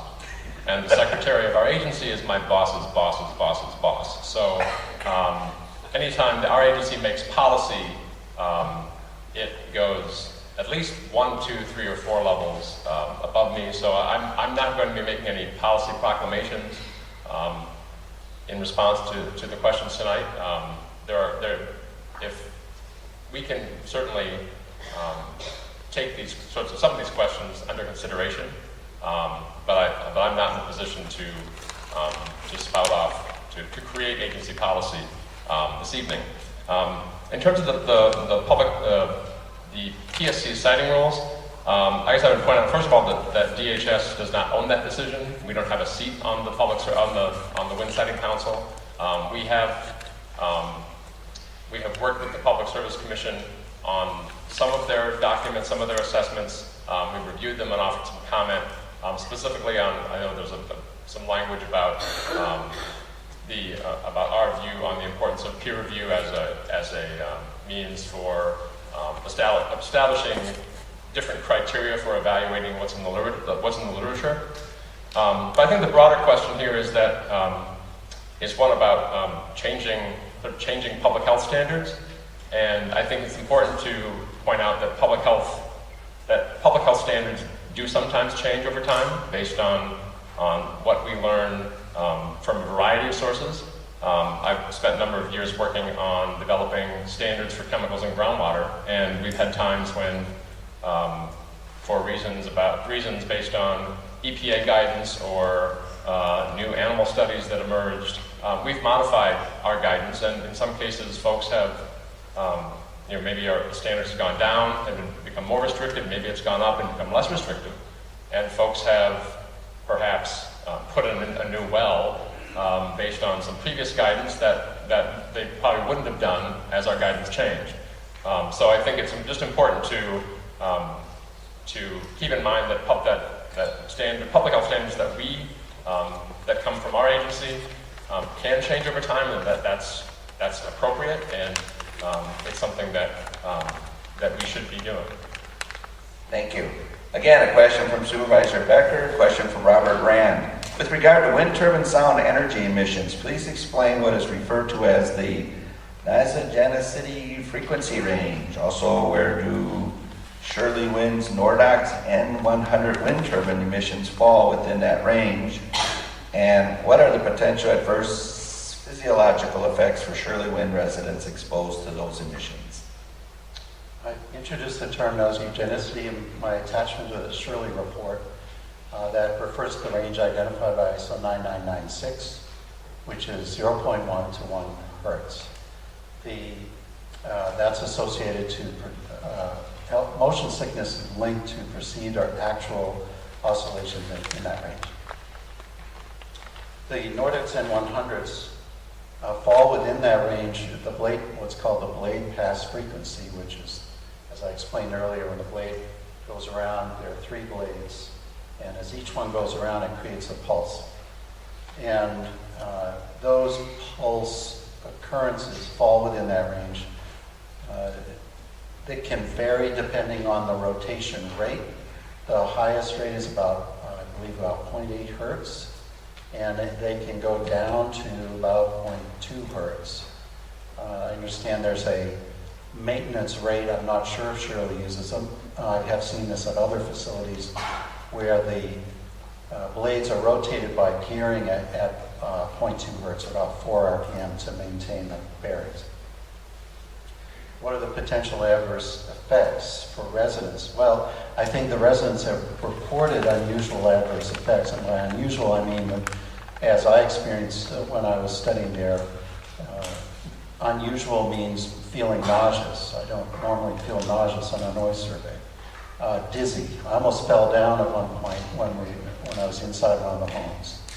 I normally have pretty good balance. So these are unusual things that I reported in my attachment. There are numerous affidavits from neighbors that report similar or problems such as headaches, nausea, dizziness, inability to concentrate. These are unusual physiological states, and yet they are all consistent with motion sickness. Thank you very much. Another question from Supervisor Becker. A question from Robert Rand. According to Dr. McCunney's 2016 CV, he lives in Cohasset, Massachusetts. I hope I said that right, Dr. McCunney. Is it Cohasset? Yes. Cohasset, good. According to the current Town of Cohasset Wind Energy Conversion Facility bylaw, noise emissions from large wind turbines are limited to 10 decibels over ambient or normal background noise at the property line, or 8 decibels over ambient or normal background noise at a residence. In contrast, the Town of Glenmore Wind Energy System Ordinance that governs Shirley Wind allows up to 50 decibels day and night at the residence. while ambient or normal background noise levels in this area average just over 25 decibels at night during normal sleeping hours. If the Cohasset noise limits were enforced at Shirley Wind, nighttime noise levels would be limited to less than 35 decibels at the residence instead of the present 50 decibels. This is a very, very large difference in both audible and ILFN noise levels. For Mr. Rand, would you say the noise limits in Dr. McConey's hometown provide reasonable protection for public health? And how about those at Shirley Wind? And yes, I would say a weighted decibel limit of 35 provides a reasonable protection level. The 50 does not. And one more question for Mark Werner. The Wisconsin Wind Siting Council created Wisconsin statewide wind siting rules, and each 5 years produces a report regarding any needed changes to make those rules, including changes needed to protect public health. The makeup of the membership of the council, as specified by Wisconsin Act 40, creates a bias in the form of a membership majority made up of several pro-wind energy interests and pro-wind environmentalists versus a membership minority of others whose primary focus is protecting public health. Mr. Werner, do you believe the state of Wisconsin should rely on the report of such a council for deciding whether or not Wisconsin's wind siting rules adequately protect public health? Or do you believe that Act 40 should be amended to eliminate conflicts of interest on the Wind Siting Council? So thank you again for this question. I think the question of how the wind siting what the composition of the wind siting council should be is really a question for state level policymakers. I will say that I've been to some of the wind siting council meetings, and the ones I've been to, they have robust and well-documented discussions, and certainly folks who are on either side of this issue have an opportunity to present their opinions, and those opinions are in the public record, and so that information is available for consideration for public health decisions and decisions by the Wind Siting Council on other issues. This is from Supervisor Joan Brusky. She sent me these questions. Question for Robert Rand. On June 19th, 2017, Massachusetts Superior Court Justice Cornelius Moriarty issued his ruling regarding 2 wind turbines at Falmouth, Massachusetts, stating the operation of Wind 1 and Wind 2 constitute a nuisance, and it is further ordered that the town of Falmouth cease and desist the operation of the wind turbines forthwith. You conducted ILFN testing at both Falmouth, Massachusetts, and at Shirley Wind here in Brown County. In your opinion, do your findings and personal experience at Shirley Wind suggest that its wind turbines constitute an equal or perhaps even a greater nuisance than the wind turbines at Falmouth that were ordered to be shut down? Thanks for the question. Well, in both towns, we have numerous residential affidavits complaining of symptoms that are consistent with motion sickness and sleep disturbance. And the turbines in Falmouth are 82 meters in diameter. The turbines in Shirley are 100 meters in diameter. The Shirley turbines have longer blades. The sound pressures should be slightly higher. In fact, they are. We found peak sound pressures in the homes up close between 90 and 100 dB unweighted inside the homes. I think a couple of times they were a little over that. And in Falmouth, we found peak sound levels in the 70 to 80 range, something like that. So that's consistent. The peak sound pressures during the pulsations, which look like a kind of a surge like this, if you were to see them on an oscilloscope, they're a little higher in Shirley. They're bigger turbines. The degree of impact is at least similar, and in Falmouth cases, they've been in lawsuits for 7 years and just got a decision to shut the turbines down. The Shirley turbines have been involved in a continuous series of complaints and appeals to stop the noise for roughly 5 years. And so the situations are certainly analogous.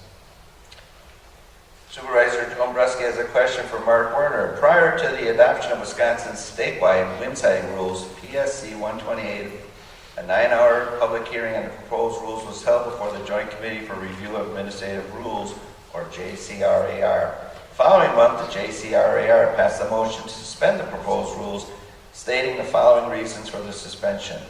On the basis of testimony received at its February 9, 2011 meeting, and on the grounds that the contents of PSC 128 create an emergency related to public health, safety, or welfare, are arbitrary and capricious and impose an undue hardship on landowners and residents adjacent to wind turbines. That's a quote. The setback and noise limits at Shirley Wind are even less protective than the proposed rules suspended by the JCRAR, creating at Shirley Wind an even greater emergency related to public health. As the state of Wisconsin Chief of Environmental Epidemiology, please explain why the state has done nothing to help Shirley Wind residents, some of whom have had to abandon their homes, while others continue to suffer in a project that has been declared a human health hazard. So thank you for the question. I would start by saying that while on certain topics, the Department of Health Services is in fact a regulatory agency, so we regulate things like nursing home quality and lead and asbestos abatement contractors. For issues related to environmental public health hazards, we operate largely in a consultative role. Primarily, and the primary authority for abating health hazards of this sort really lies with local health departments and the local health officer, and I have consulted on numerous occasions with 3 Brown County health officers over the year on this topic, answered questions, have been available, have been generally available to the Brown County health officers who have checked in with me on this topic, and other folks in our agency as well have worked with the Brown County Health Department and I've met with health officers from Columbia County and Fond du Lac and St. Croix County as in a consultative role on this issue. Thank you. Supervisor Joan Rusky, a question for Dr. McCunney. The 2012 Shirley Wind ILFN study was partially funded by the Wisconsin Public Service Commission of Wisconsin. The joint recommendations of all 4 acoustical firms who conducted the testing stated, we strongly recommend additional testing at Shirley Wind. An important finding on this survey was that the cooperation of the wind farm operator is absolutely essential. Wind turbines must be measured both on and off on request to obtain data under nearly identical wind and power conditions to quantify the wind turbine impact, which could not be done due to Duke Power's lack of cooperation. How can we trust Duke Energy or U.S. representative when they refuse to cooperate in an independent study sponsored by a state agency? First, let me support research. Having spent the last 36 years of my life in academic medicine and publishing papers, I support research. I also support industry public health cooperation. I support industry public participation. So I would support research that helps us understand issues, some of which are very controversial, as you've heard throughout today's presentation. So with that in mind, I would encourage high quality, well-conducted research studies that have a goal of addressing a specific hypothesis. Hypothesis is nothing more than a scientific idea. They're well-recognized methods to test hypotheses. I'm a strong supporter of that. Secondly, I'm not here to represent Duke Energy. Duke Energy called me and asked me to give a talk based on my papers and my previous experience. And thirdly, I have no way, one way or another, whether anybody can trust anybody else. So one, I support the research, and 2, I'm not here representing Duke, but I'm representing my own experience. Okay, thank you. Supervisor Joan Brusky, question for Robert Rand. The precautionary principle provides that if an action or policy has a suspected risk of causing harm to the public, in the absence of scientific consensus that the action or policy is not harmful, the burden of proof that it's not harmful falls on those taking that action. Considering the extensive library of peer-reviewed papers regarding the potential for adverse health effects from industrial wind turbines, do you find that the current scientific consensus of these papers is that industrial wind turbines do or do not pose risk of causing harm to the public? And do you believe that the wind industry has or has not fulfilled its burden of proof that wind turbines pose no risk of causing harm to the public.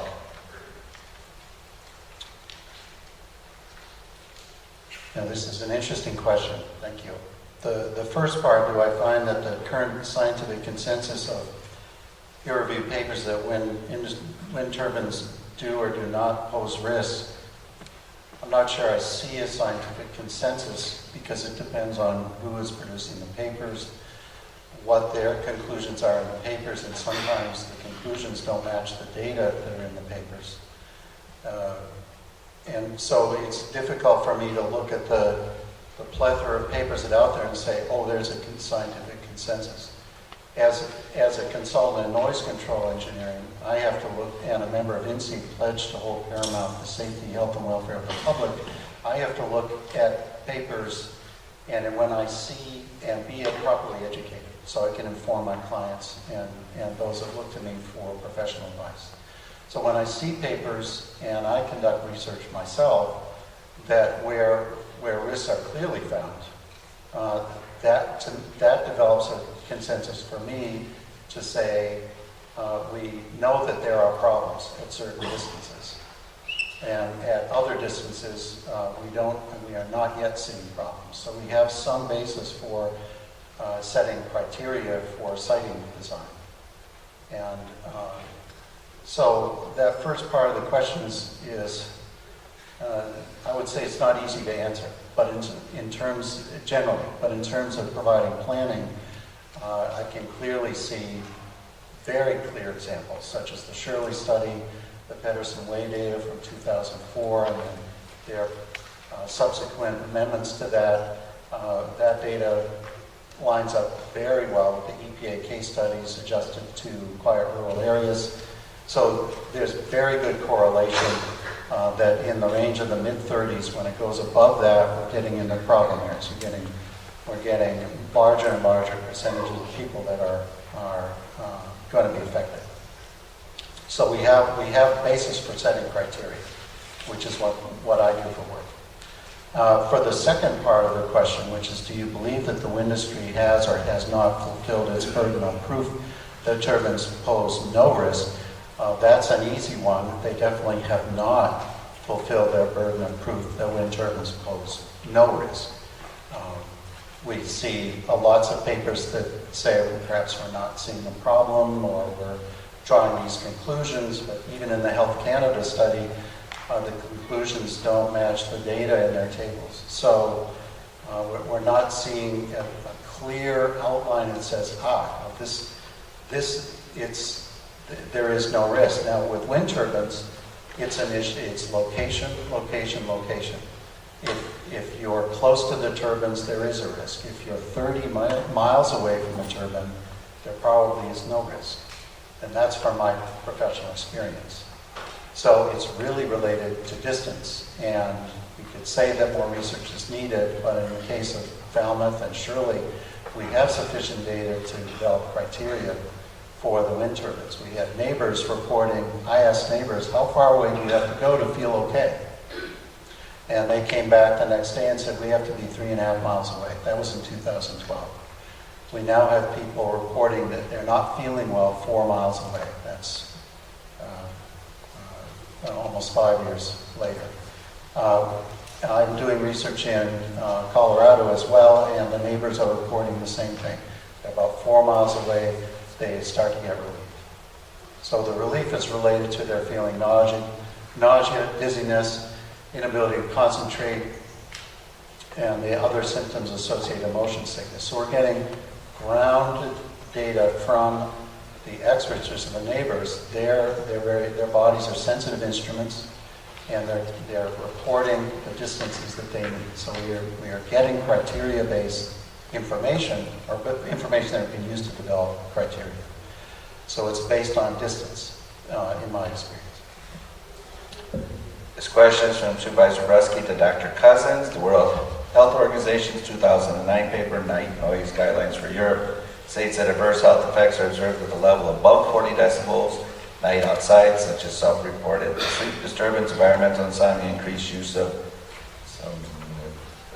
drugs and sedatives. You can pronounce that word. The day and night noise level permitted at Shirley Wind limit is 50 decibels, much higher than the WHO threshold for adverse health effects. At this elevated noise level, do you find the reports by Shirley Wind residents of sleep disturbance, environmental insomnia to be credible?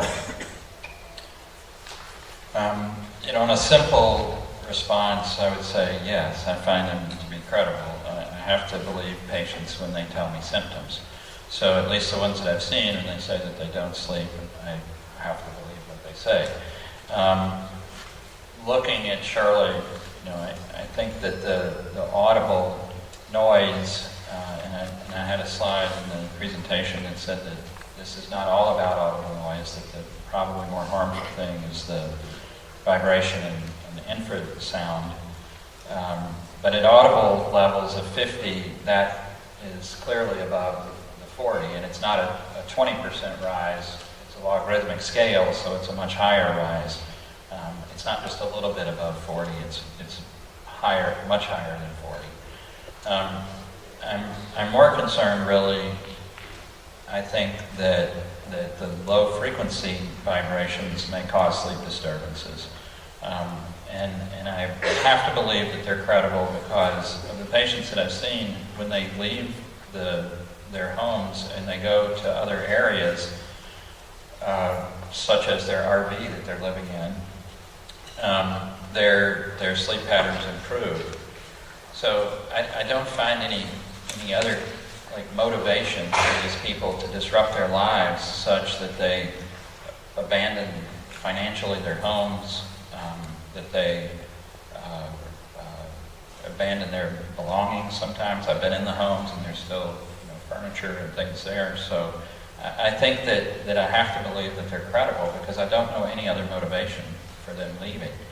I also know that about 60% of the other issue with this about the level of 50 decibels in the Shirley, being the cap of Shirley, is that about 60% of the patients, of people, the residents who live within a half a mile have good neighbor clauses that they can't complain. That's bothersome. I did run into a patient tonight that I had talked with years ago from Fond du Lac at a talk down there, and he also is a perfect example of a case crossover kind of study where when the turbines were off for a period of time, the symptoms went away, and his were actually lab symptoms. So his cortisol was elevated, and then when the turbines were off for, I believe it was about 10 days to 14 days, his cortisol levels came back down. And it's the same with the people who complain of sleep disturbances. There was a window where Shirley was shut down for about 3 or 4 days, and their symptoms subsided. So I have to believe they're correct. Thank you. Question from Mr. Werner. On May 25th, 2010, a special joint meeting of the Brown County Board of Health and Human Services Committee was held to discuss wind turbines and health, as well as the 100 wind turbine project that Emergen was seeking to build in southern Brown County.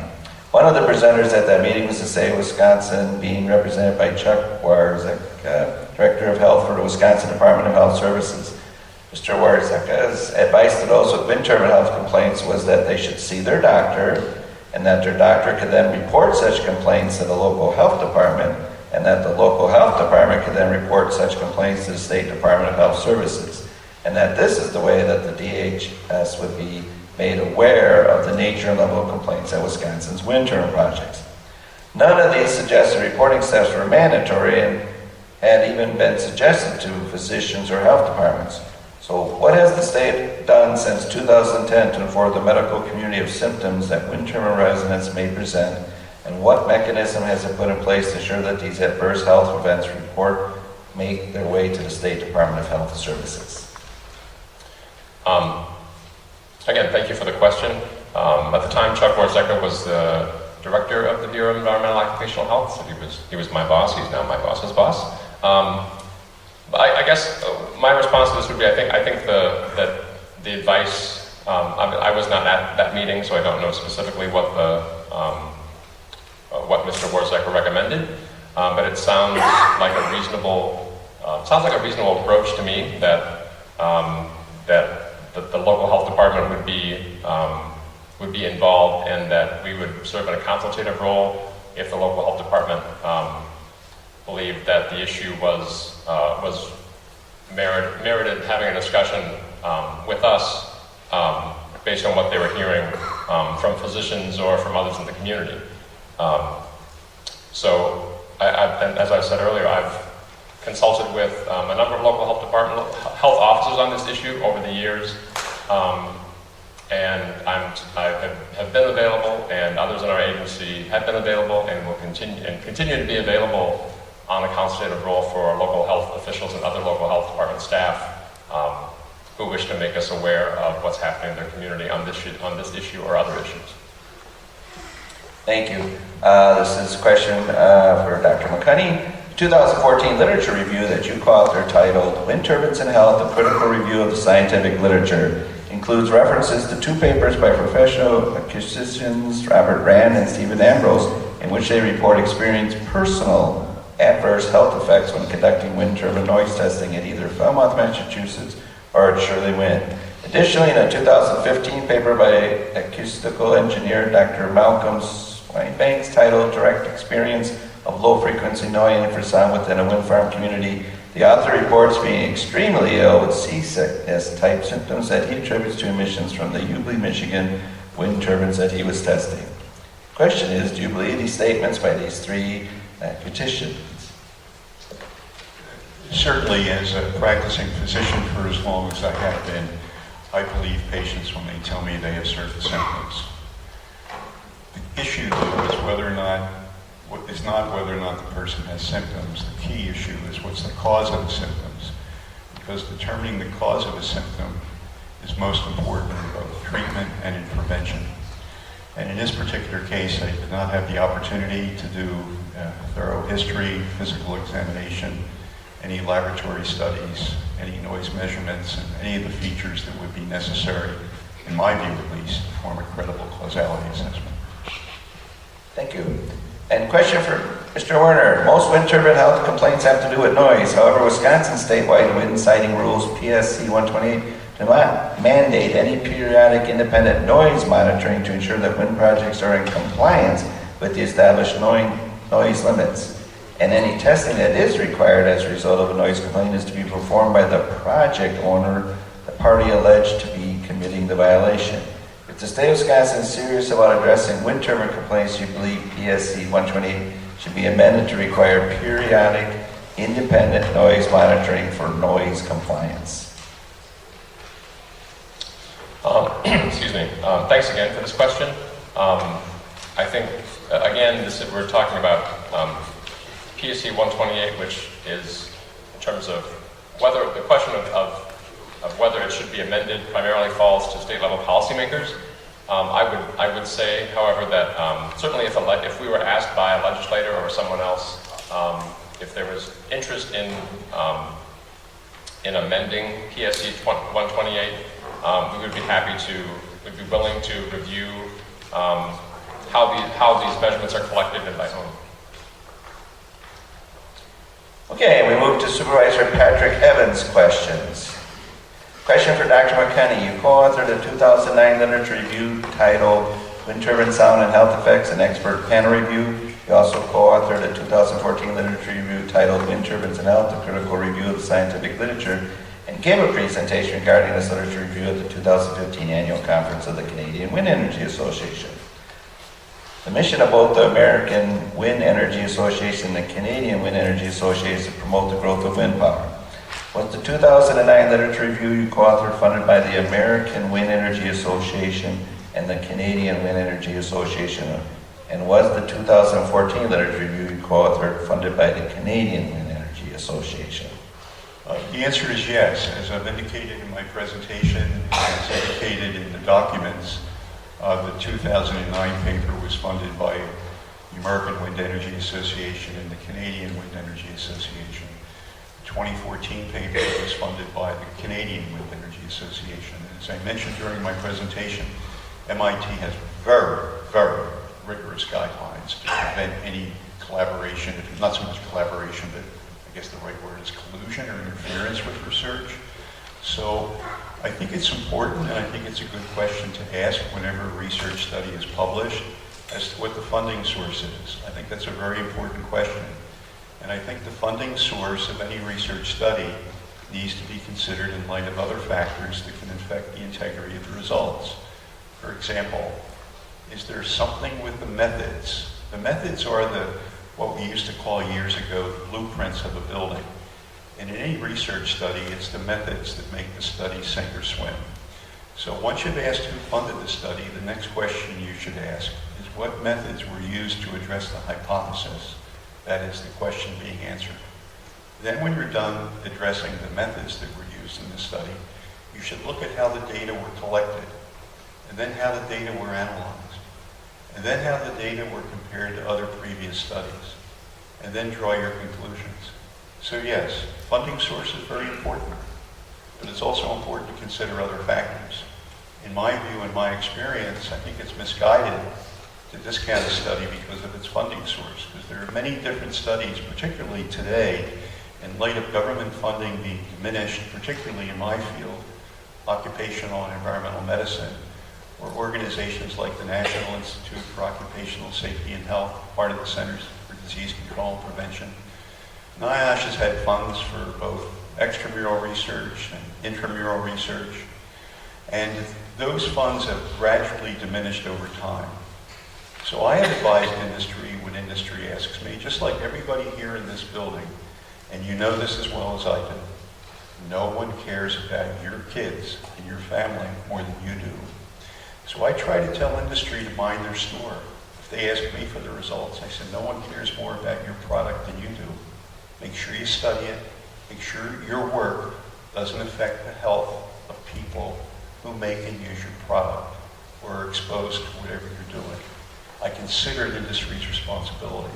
So I don't consider industry-sponsored studies anything bad, but I consider that industry showing responsibility.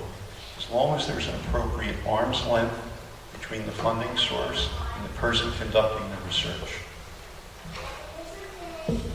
These are questions from Supervisor Patrick Evans for Dr. Coussons. In your medical practice, have you treated any patients reporting symptoms or adverse health effects that have driven to wind turbines?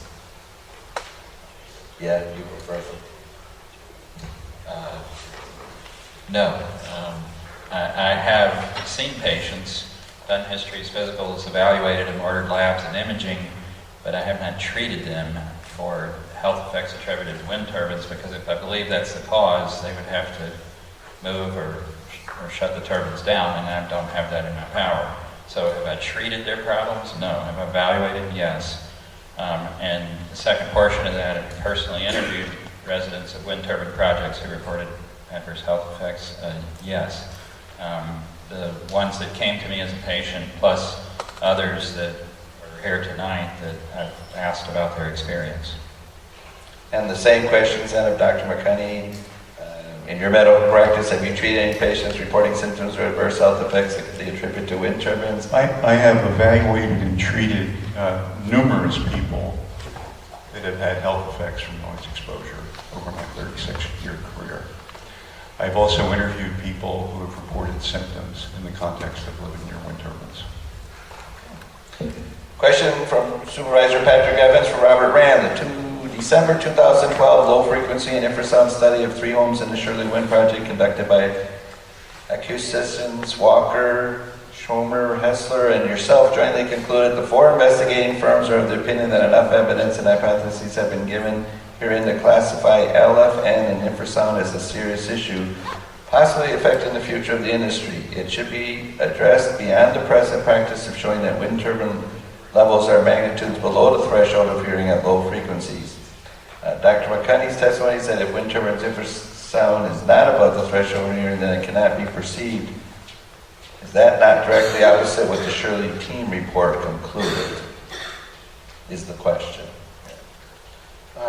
Thanks for the question. I would say it is directly opposite. I'm aware of neighbors who can tell when the turbines are on and off, even though they can't hear them. In fact, at the end of the 2012 study, Paul Schomer came up with a plan to do a test. We would need Duke's cooperation to do that, to turn turbines on and off and have people report, well, are they feeling the sensations that they feel when the turbines are on, even though they can't hear them? We've been unable so far to get cooperation to do those tests. So the evidence is available from the neighbor reports that they can tell when the turbines are on and off, even though they can't hear them. So there is some form of sensation, which is a term used by Stephen Cooper for the Cape Bridgewater study. And he also found there was a neighbor who was deaf in that study, and they were able to tell when the turbines were turning or not. So there may be some sensory adaptation that happens, I understand, for deaf people. All the same, that's a little bit outside my field, but I hope that answers the question. Okay. You know, since my name is used in the question, I would like to respond. Absolutely. Yeah, I give you that. I think it's appropriate. It is appropriate. First of all, I don't remember where I said that if wind turbine infrasound is not above the threshold of hearing, it cannot be perceived. I certainly didn't say that tonight. And as we all know, as the frequency diminishes, the vibration increases. So I don't know where I'm being quoted on this, because I don't recall saying that. I certainly didn't testify nor present that tonight. Thank you. To speak correctly, I'd appreciate if whoever posed that question. Okay. I'm sure Supervisor Evans will get that report. All right. Question for Dr. McConney. Regarding the 2009 literature review that you co-authored, titled Wind Turbine Sound and Health Effects, an Expert Panel Review, the following statements were made by Vermont MD Teddy Lapko in her 2011 rebuttal to your testimony before the State of Vermont Public Service Board. Okay. The American Wind Energy Association paper focused on very narrow aspects of wind turbine noise and health, making a somewhat false and vague distinction between direct and indirect health effects. They go to great lengths to show that the noise is not creating direct physical harm, for example, as radiation might. They essentially ignore and downplay the direct, in quotation marks, effects of sleep disturbance and annoyance and the secondary health effects they may create when chronic, such as cardiovascular disease, depression, and immune suppression. Dr. McKinney's participation and conclusions in this report suggest an industry bias that is not supported by the best evidence available on wind turbine noise and health. That's all in quotation marks. Dr. McKinney, how do you respond to Dr. Lowkey's statements? Number one, Dr. Lovko is referring to a joint report that was authored by 6 others in addition to me, and then trying to attribute a quote to me. So that in and of itself is a little concerning. However, with respect to an industry bias, I disagree. I'll try to talk to you about what goes on in America today with the importance of industry assuming responsibility for their actions and conducting appropriate research. I've also talked about the limitations that academic institutions like MIT have to limit any needless involvement in the conduct or interpretation of research. Moreover, regardless of funding source, all these papers went through peer review by as many as 2 to 5 reviewers. If there were significant bias in the papers, and certainly I'm a peer reviewer as well, I peer reviewed for about 7 or 8 different journals over the last few years, and you can detect bias. So if it went through peer reviewers and it didn't detect bias, that would be good enough for me, and I disagree with their assertion. Okay. We move on to Supervisor Zimmer's question. It's a question for Robert Brand, Dr. Coussons, and Dr. McConney. I would like to ask the following question. Are you being financially compensated to speak at this meeting? And if you are, by who? So, Mr. Rand? I'm receiving no compensation. In fact, I've spent a fair amount of money to be here. I'm here to speak on behalf of our study and to respond appropriately to a request to be available tonight to provide my information and knowledge. Thank you. And I know Mr. Werner is here as our state taxpayers' dollars. Is that correct? That is correct. Thank you. Dr. McConney? Yes, I took time away from my medical practice and other responsibilities, and I'm being paid. Thank you. No. Yes, that's so. I'm being paid by Duke Energy. And Dr. Coussons. No, I'm not being paid by anyone to be here. And I would give a follow-up to this in sort of defense, but also challenge Dr. McConaughey on the same topic. Some of you may have seen my CV, and I've worked for industry as well in the past, Intuitive Surgical, Wyeth Health, Wyeth Pharmaceuticals, a variety of others, primarily not defending or promoting their products, but by teaching surgeons and physicians on how to use them safely. I stopped that 3 years ago and canceled all of my contracts with them and do that independently now. I'm not sure how to add to that, what your question is, but No, I would just say I challenge you to do the same now. challenge me to do what? Physicians and those types of I'm sorry, challenge me to do what? to not be paid back. I'll consider that, thank you. Okay.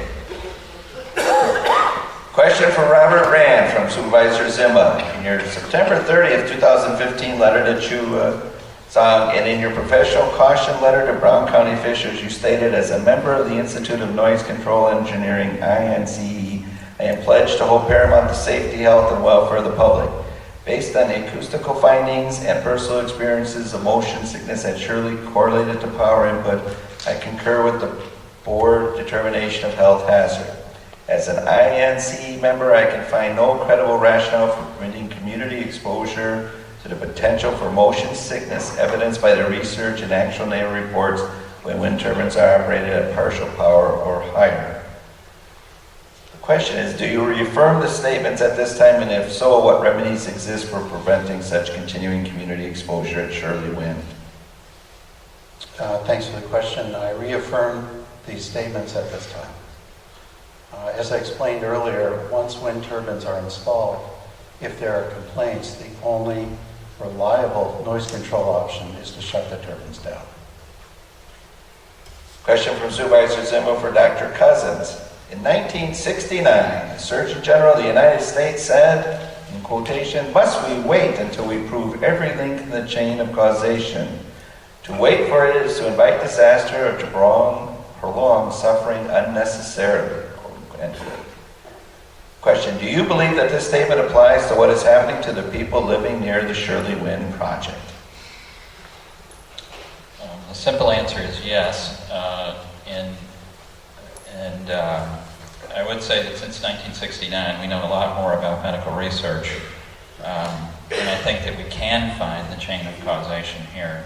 I don't think that we necessarily have to prematurely make decisions, but I think the chain of causation, there is enough evidence now, at least like other health hazards that are in the community, to be concerned. And I think that that is happening in Shirley. With Mr. Supervisor Zimba's indulgence, the next question has already been answered a couple times, so I'm going to skip that. Supervisor Zimba's next question is for Dr. McConaughey. Many of the papers elaborated on in your 2014 literature review promote the nocebo hypothesis or other psychological rather than physiological explanations for distress reported by wind turbine project residents. 3 families at Shirley Wind abandoned the homes they desired to remain in at great expense to themselves due to adverse health effects they attribute to the operation of the Shirley Wind turbines. Question is, do you believe these people vacated their homes because they did not like the way the turbines looked? They were jealous about not receiving economic benefits? They have negative attitudes, or because they were misled into believing they would become ill rather than because of actual negative physical effects caused by emissions from the wind turbines? First, I would be concerned about the use of the first word, many. The MIT research paper included 162 references. I saw this question prior to our little session here, and there's about 4 or 5 references to nocebo.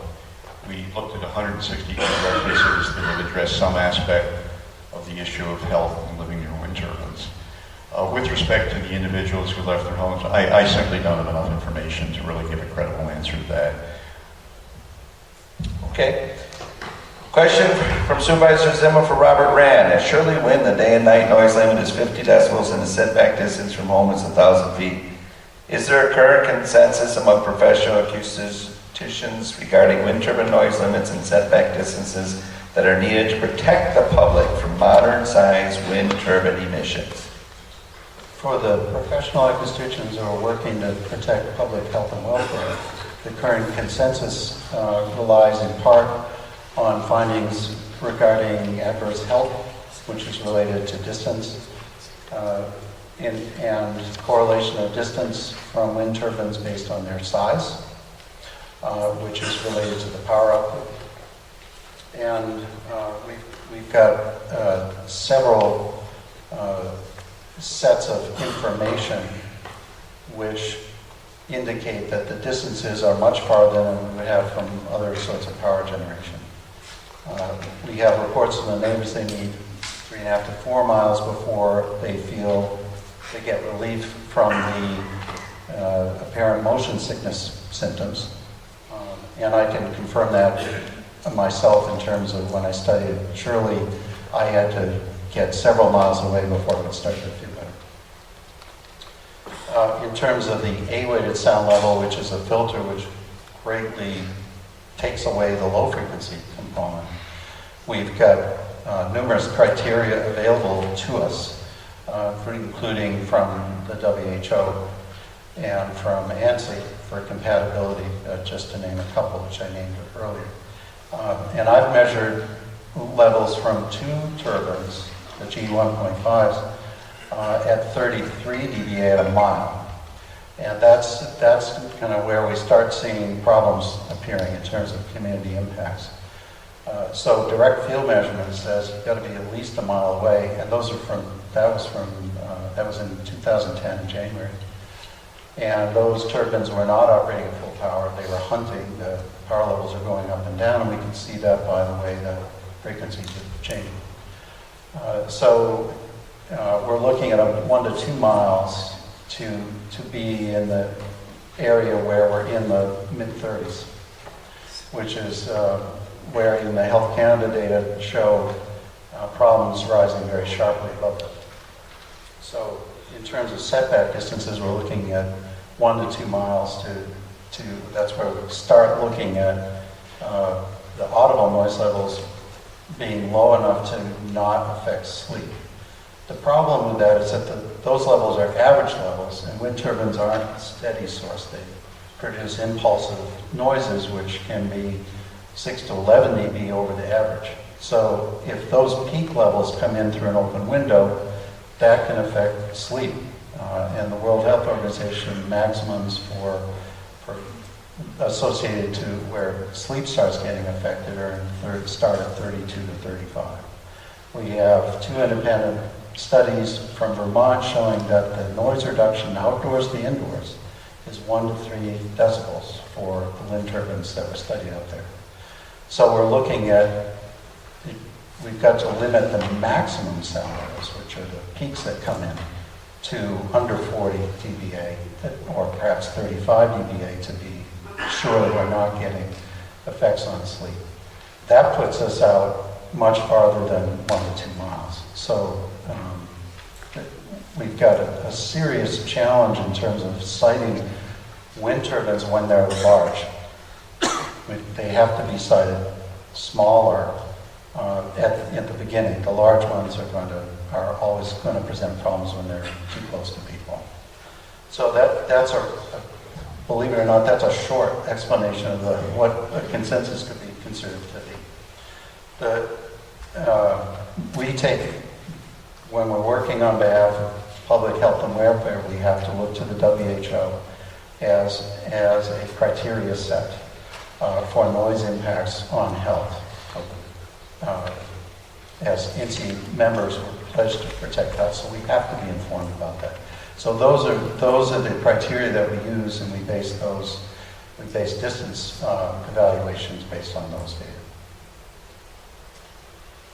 Okay, for all the presenters, I've got a few questions from supervisors who came in late, or came in later, so I'm going to ask those now. They're not on your prepared things. This is from Eric Hoyer. Supervisor Eric Hoyer is the chairman of our Human Services Committee, and he would like all presenters to answer this question.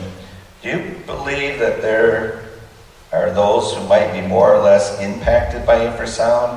While the studies in Canada talked about the entire population, wouldn't working with those with the self-diagnosis of sensitivity add insight? The problem is not the people who do not have sensitivity, but they would not be bothered. They would not be bothered, but do you believe there are those individuals that are more or less impacted by infrasound? I'd like each one to take it. We'll just start at Robert Rand and work back. I'm sorry, I couldn't find that question to read it. Can you read it again? Right. Do you believe there are people who are more or less impacted by infrasound, just by their nature?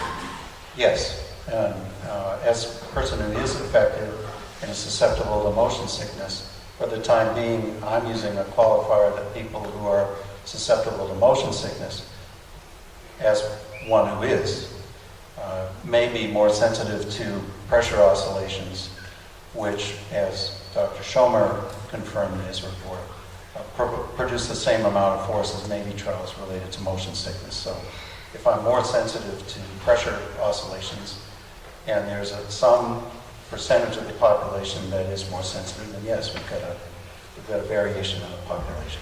Would you agree, Mr. Werner? There are those or not? I think there's always some component of individual variability in terms of response to environmental exposures. Part of my day job is providing leadership for our state asthma program, and that's an issue where we certainly know there are large differences in terms of individual responsiveness to different sorts of environmental triggers, and I think there's probably an element of that here too. Okay, Dr. McCunny, do you believe there are those who are more or less impacted by infrasound? Clearly, there's a lot of individual variability in how people respond to any potential hazard. And Dr. Coussons? I think we all agree. Yes. Good. Then I'll start with you, Dr. Coussons. Eric, Supervisor Hoyer's next question is, how does the syndrome become recognized by the medical community at large, particularly when the issues with a relatively small portion of the population is impacted? When do the epidemiology studies get recognized by organizations such as the American Medical Association, and how can that process be followed or executed? Oh, that's a huge question. So how does a syndrome turn into a disease? That's part of the question. Right. And I think that varies tremendously based on the individual disease state. Some of it is, for instance, certain immunoassays for labs didn't exist prior to 2000 or even 1990. So lab techniques develop that allow us to measure things that we could never measure before, and now that could be correlated with the disease state. Sometimes metabolic pathways are understood, like elevated homocysteine was always a risk factor for heart disease, but no one really knew why. And once you discover the pathway of vitamin B metabolism, you see why homocysteine builds up, and that may be part of the clotting cascade, and clotting definitely may lead to a heart attack. So now you know why that's an independent risk factor. So I think there's a whole host of ways that isolated findings or groups of symptoms and syndromes can become disease states.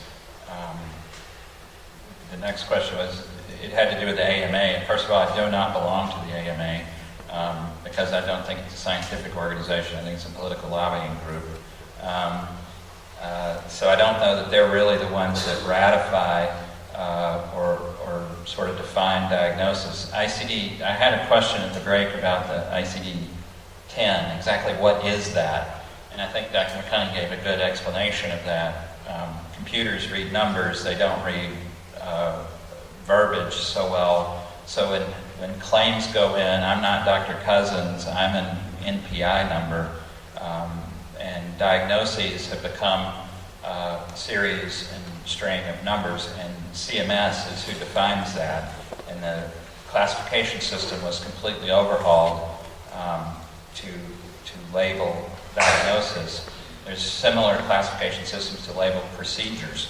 So it's not the AMA, it's this centers, the CMS, which is Medicare in the government, that really defines those labels and defines those ICD-10 codes. Okay. And the same question for Dr. McConey. Let me repeat it to make sure I understand it. How does a syndrome become a recognized disease? Right, I was going to repeat it. How does a syndrome become recognized by the medical community at large? Well, in general, it follows this pathway. There's usually case reports. Case reports then may lead to cross-sectional studies. Cross-sectional studies may lead to longitudinal studies.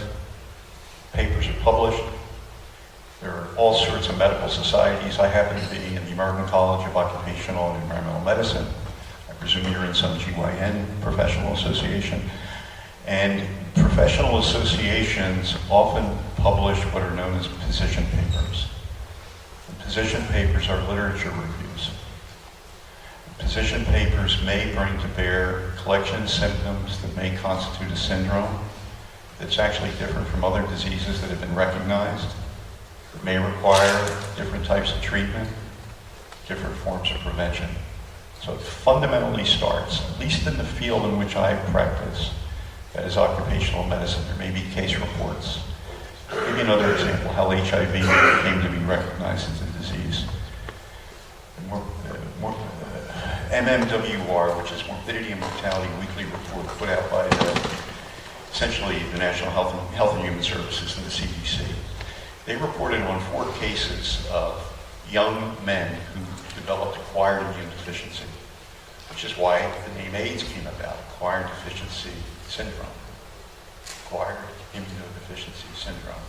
There's an example of a syndrome that was described by impaired acquired immunity with certain physical findings. Kaposi sarcoma was one of them, and certain prognostic implications. Well, that syndrome became a disease. There's one such example.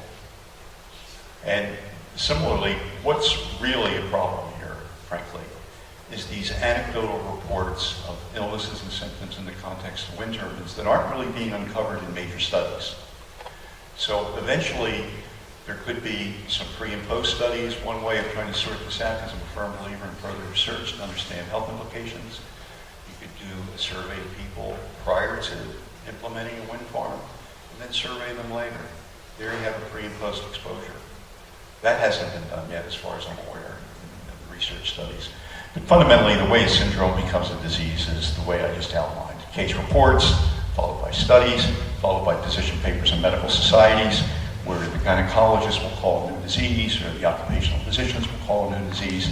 That's pretty much how it works. Okay, actually that leads to the next question, interestingly enough. Supervisor Lyson to Mr. Werner, will the state of Wisconsin participate in or lead a study of Shirley Wind Farm? Why or why not? And what is the criteria for the state to get involved? First of all, thanks for the question. I would reiterate that we have been involved with local health departments throughout the past number of years in responding to this issue. In terms of leading a study, there have been proposals at various times in the state legislature to fund this sort of study, and they have not. They have never made it through the budgetary process. And I think looking at the scope, for example, of the Health Canada study, I think having the sort of resources that that they were able to invest in that study and that sort of sample size, I think studies of that magnitude are going to be much more likely to yield definitive conclusions than what we could do on a significantly smaller scale, particularly without a budgetary allocation from the legislature. Supervisor Lyson has a question for Dr. McConey. If you were responsible for setting rules for acceptable noise levels for wind turbines, how would you structure it? Based on decibels, medical complaint rate, pitch, offsets from wind farm, distance, difference from ambient sound? Where would your line be, or what would you recommend as the line? In my view, the noise level is the critical factor because noise levels will vary based on topography and obviously the energy output of the turbines. So I think the best metric is noise. Move now to the Board of Health.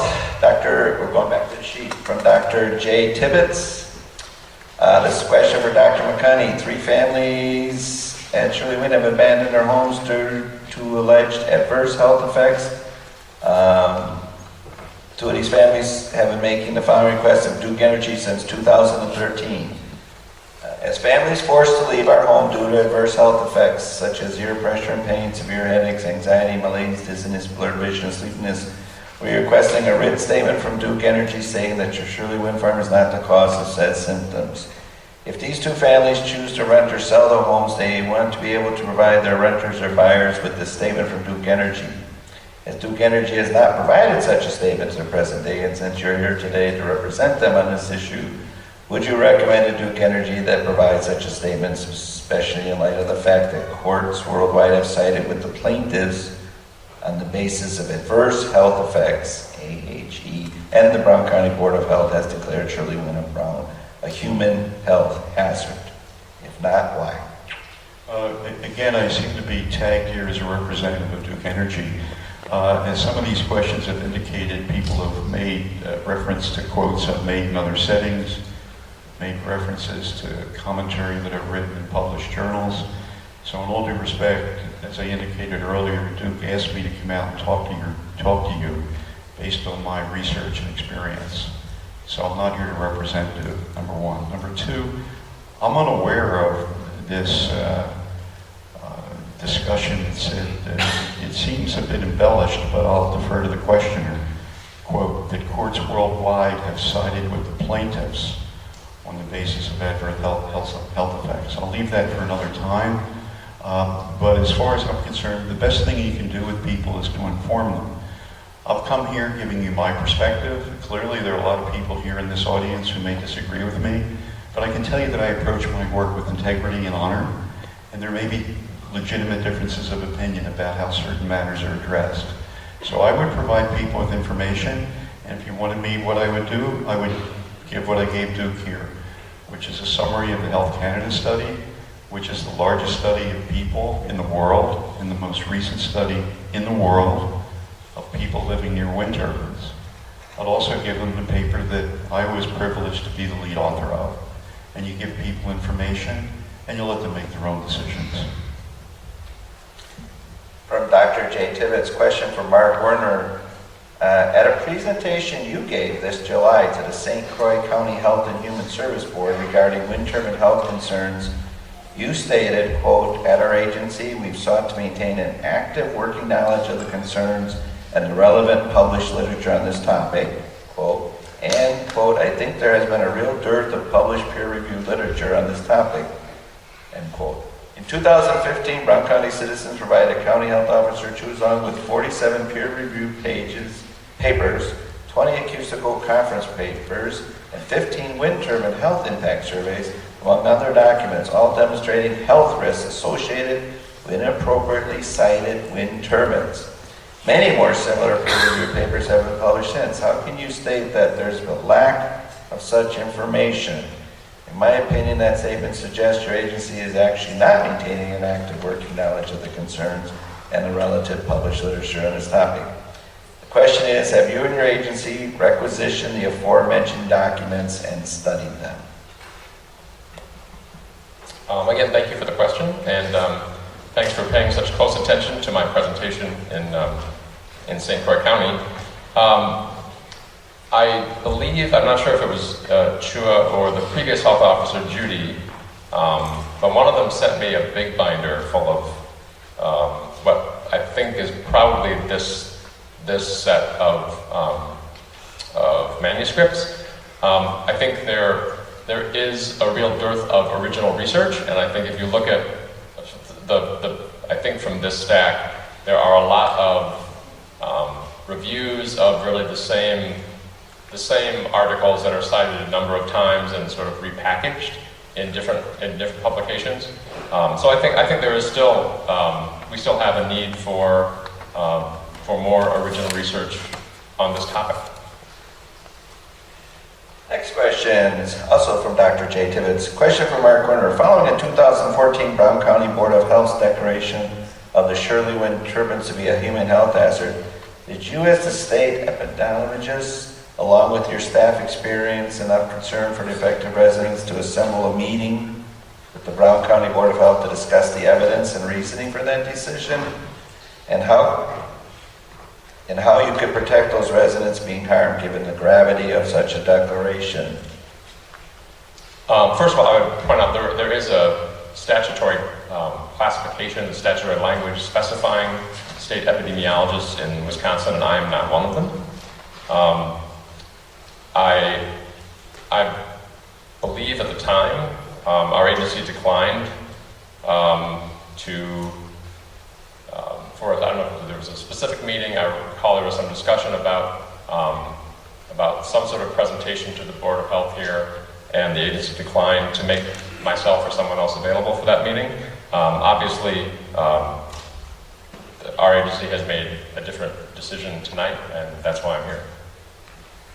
Thank you. A question from Dr. J. Tibbetts. Question for Dr. Coussons. The International Classification of Diseases, or ICD code, is used by healthcare professionals to record and identify health conditions. On a side note, it's interesting how much we've been digitalized and enumerated. It's a way different. 2016 ICD-10 diagnostic code now includes coding for vertigo due to infrasound. You had that in your presentation, right? Right. Okay, since infrasound by definition is sound with frequencies below the lower limit of human hearing, can you explain this diagnosis? Well, vertigo is a sense of disequilibrium. So vertigo would be, I'm sitting still, but I think that I'm moving, or the room is moving. That would be disequilibrium.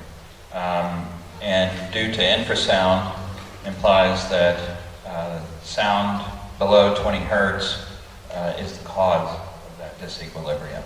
So I would say that at least from my definition of syndrome to disease, Dr. McConaughey's is similar, that we've gone from case report to now classification of a disease, that infrasound below 20 hertz can cause physical symptom of vertigo or disequilibrium. Thank you very much. This next question is from Dr. J. Tibbetts to you, Dr. Coussons. In an interview done by energy consultant Liz Argo in 2012, Dr. McConaughey agreed that audible noise disturbance is the problem with wind turbines. He and others also have the opinion that what you can't hear can't hurt you when it comes to infrasound from wind turbines. Is this true? Can you cite evidence of infrasound being linked to adverse impacts on health? Dr. Coussons. Well, I won't go back to 2012 because I think you said it here just a few minutes ago that noise is potentially the problem, is the real issue, and that's what this statement says. And I would go further personally to say infrasound is, because that is a sound that you can't hear, and as we've all discussed. The articles that I used in the presentation that were the longitudinal studies from 85 to at least 2007 with several publications coming out of them are the ones that sort of define or use the term vibroacoustic disease. And these would be the ones, I think, that both animal and human studies validate, I think, actual disease outcomes, pathologic diagnosis on subjects who were exposed to infrasound. The infrasound that was commented on there was, or in those papers, happened to be in the aviation industry, and the frequency range was 0.2 to 0.8 hertz, which is similar to Dr. Rand's findings in the Shirley Wind project. Right.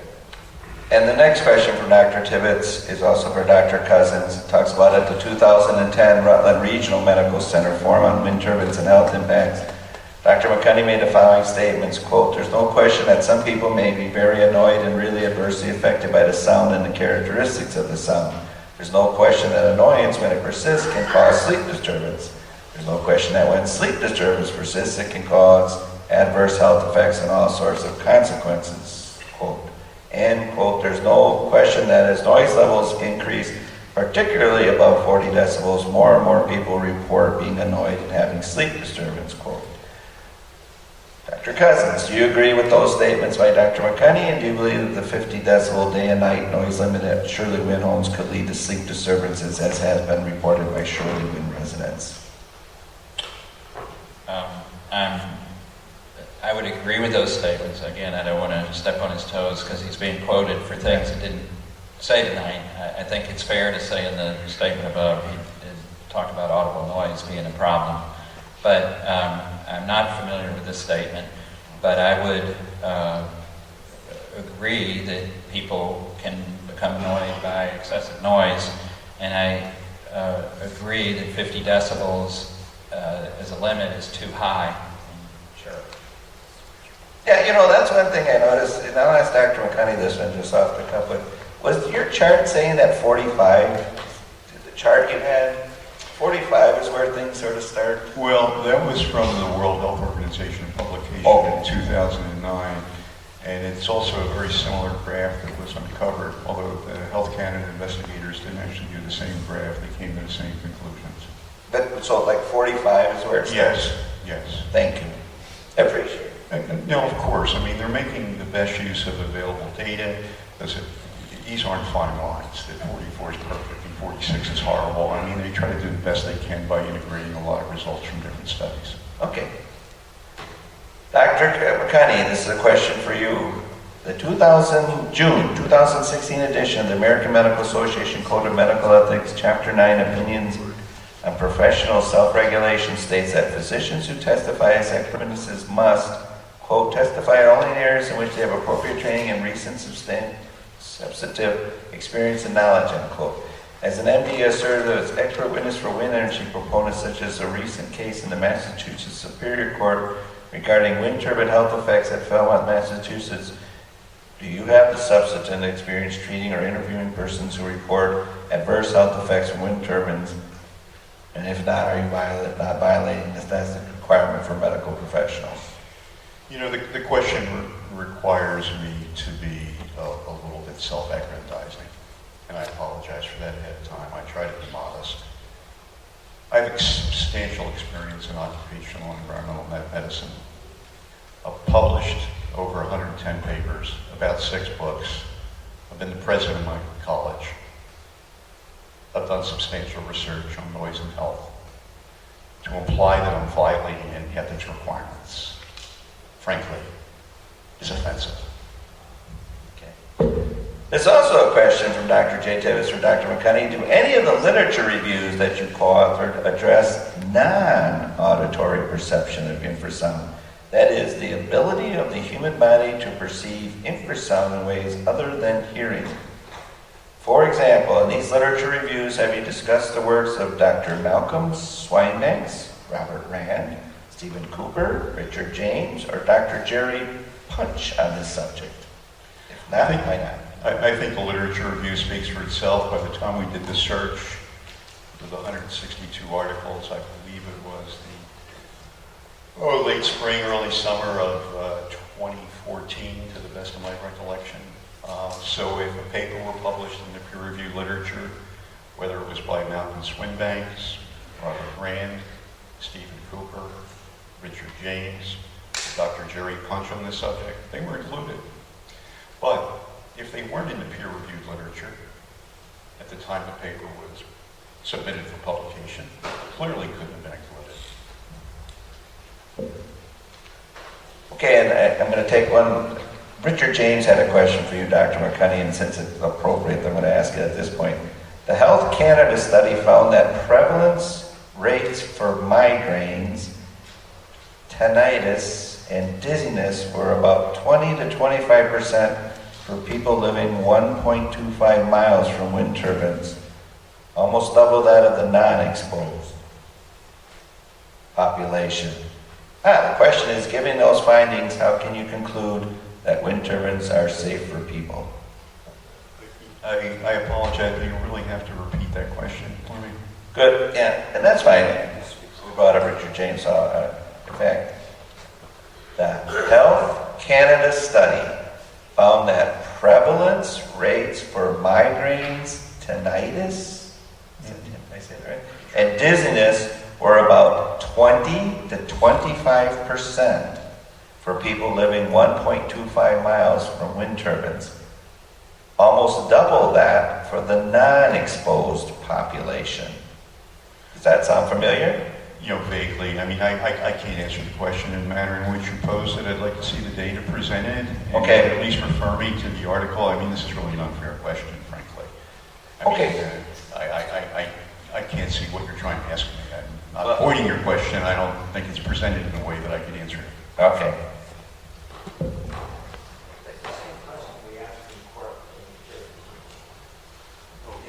Are you, or is questions from the audience permitted? Yeah, this is when Mr. James submitted something in New York that was really pretty ad hoc science, where they didn't like the data for people exposed to less than 25 decibels, and they just assumed that there was something wrong with the data collection, and then went to the internet and tried to pull prevalences that would suggest that those symptoms in that sound category, i.e. less than 25, were really less, because what happened in the real Health Canada study is the people exposed to less than 25 decibels had approximately the same symptoms as those exposed over 40, if you take a careful look at the table. Mr. James presented misleading science at that session, frankly. Okay. Well, okay. Here's what we're going to do, though. His name was brought up, and he had a question from the audience, so I asked it as he wrote it. Okay. So I want to maintain that integrity. I will say this, though, that as the Board of Health Chairman, I still haven't heard the answer to the question that I have most prevalent, and that is, has any of these studies, including the Canada one, studied this size turbines this close to people? Now, Health Canada, some of the... Use the microphone. Oh, I'm sorry. Yeah. I don't remember. Some of the distances were rather close. Like this 1,000 feet, it seems pretty Yeah, close. well, I can't remember off the top of my head, but some of them were less than 1,000 feet, frankly. I don't know how many of them were like that, but there was a considerable range. There was a range up to about 11 miles, or 11 kilometers. 11 kilometers. And were they as big as the ones we have? There was a whole range.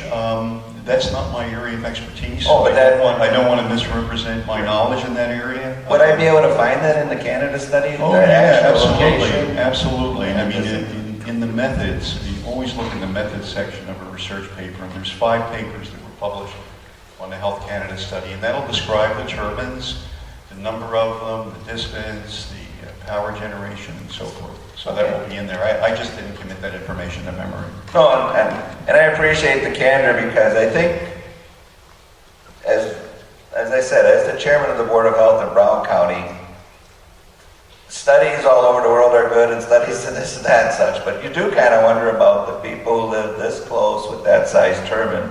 And I haven't heard yet that there's a way yet to figure out if that can be proven a link or not. So I guess that's the frustration of history. No, It's the like, answer is yes. It's called yeah. Thank you. I apologize. I just want to answer that question. It's called stratifying the data. Just the way that you can divide people based on their noise levels. You can divide it into distance. You can divide it in various different ways, which is one of the appeals of a large study, because then you can stratify it. The fancy scientific word for divide it up into categories to try to answer the questions you're posing. Dr. Coussons? As I recall, it was about 1,500 feet was the closest in that study. Is anyone, I mean, Well, okay, guys, we're not gonna go down this road because that's not what tonight's about. What I will do is this, for everybody. Yeah. Yeah. Here's what we're gonna do. We're gonna leave that question hanging for this reason.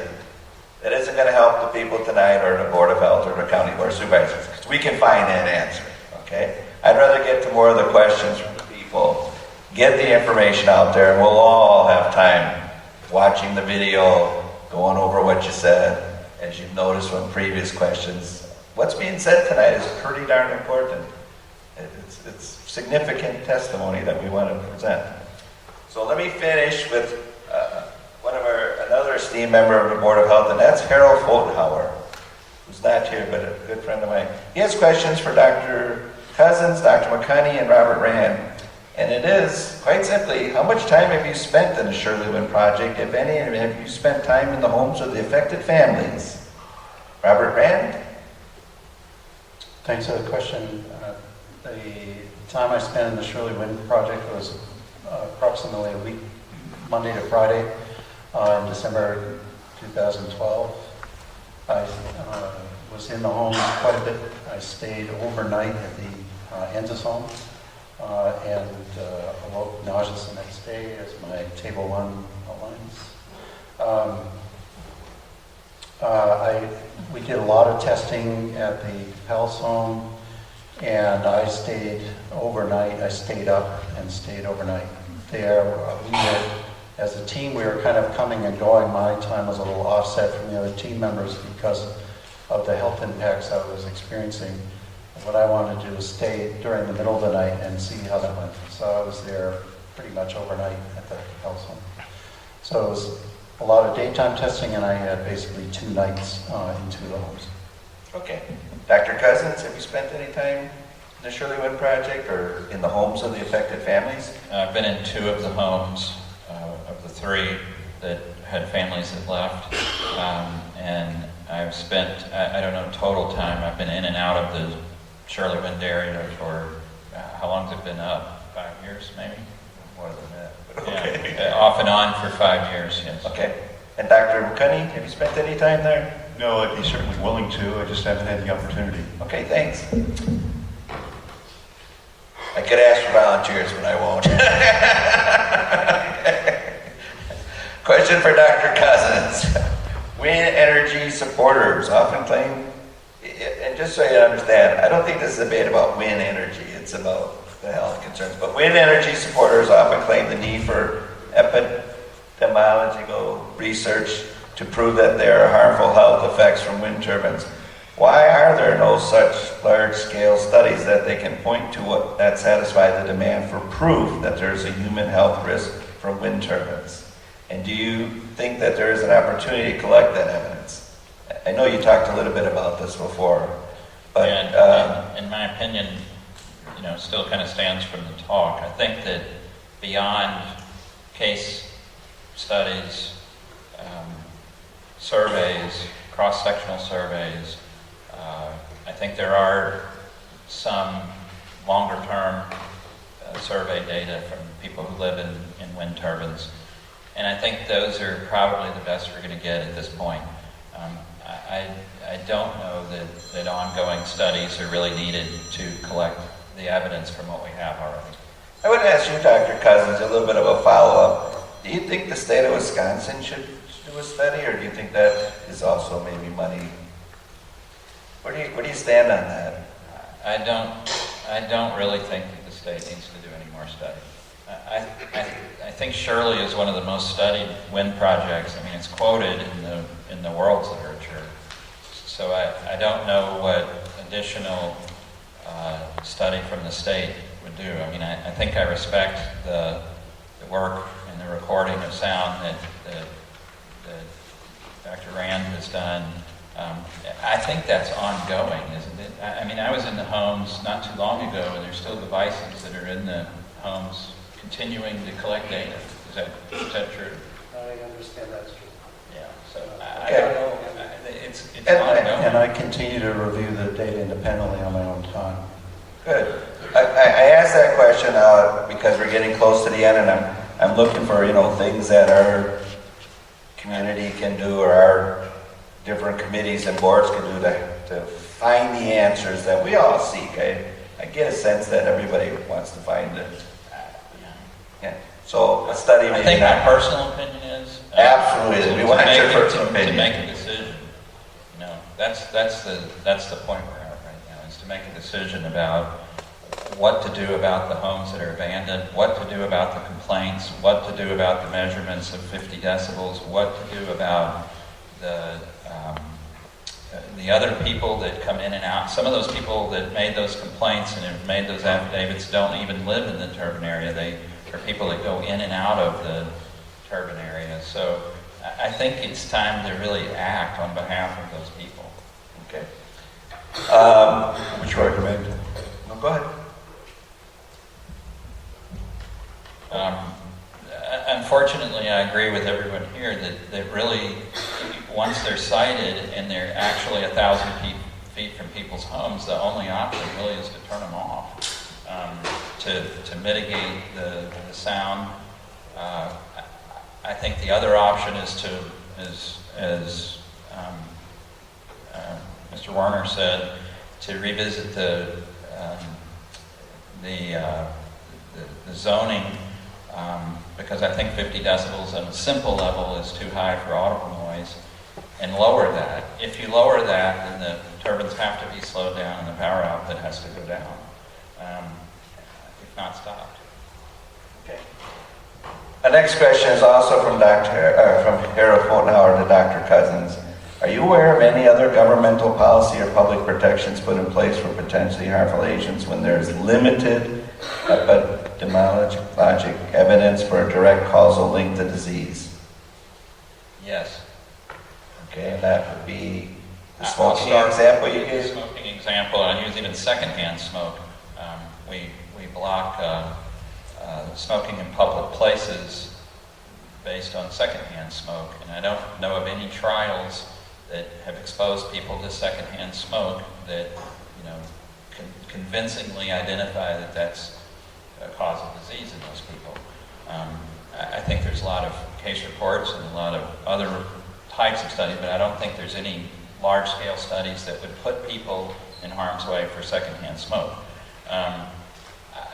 I live in the world of surgical device approval, and I have numerous examples of the FDA making decisions on surgical devices where specialty societies like the American College of OBGYN, the Society for GYN Oncology, the American Association for GYN Laparoscopy has all come out and said that's a terrible decision, that this is actually safe for people. So there are things that go both ways in this. But I'm aware of instances where government policy has been put in place when evidence doesn't exist. Yes. Also from Harold Fotenhauer, Robert Rand, I think you answered this one. If sensitivity tends to increase over time, might liability also increase over time? I think you took care of that. Do you remember that, Mr. Rand? Well, I think this large set of questions I have covered, and I think there's no, at least as an ordinary person, it certainly appears to me that liability increases when nothing is done. Right, okay. And then for Mr. Werner from Harold Fotenhauer, it talked about July of this year, you gave a presentation to St. Croix County Health and Human Services Board regarding wind turbine health concerns. At that meeting, Supervisor Anderson encouraged you to read the Wind Siting Council Minority Report, which presents the dissenting opinion of 43% of council members, including the council chairman. Their opinion is great odds with what is presented in the main report. Have you read the minority report, and so do you share the concerns expressed there? Again, thank you for the question and for paying attention to what I had to say in Hudson back in July. I've read both the full report and the minority report. I think they both raise interesting points. They're worth considering. They're both. There's obviously been some new literature since those reports came out, and so where I think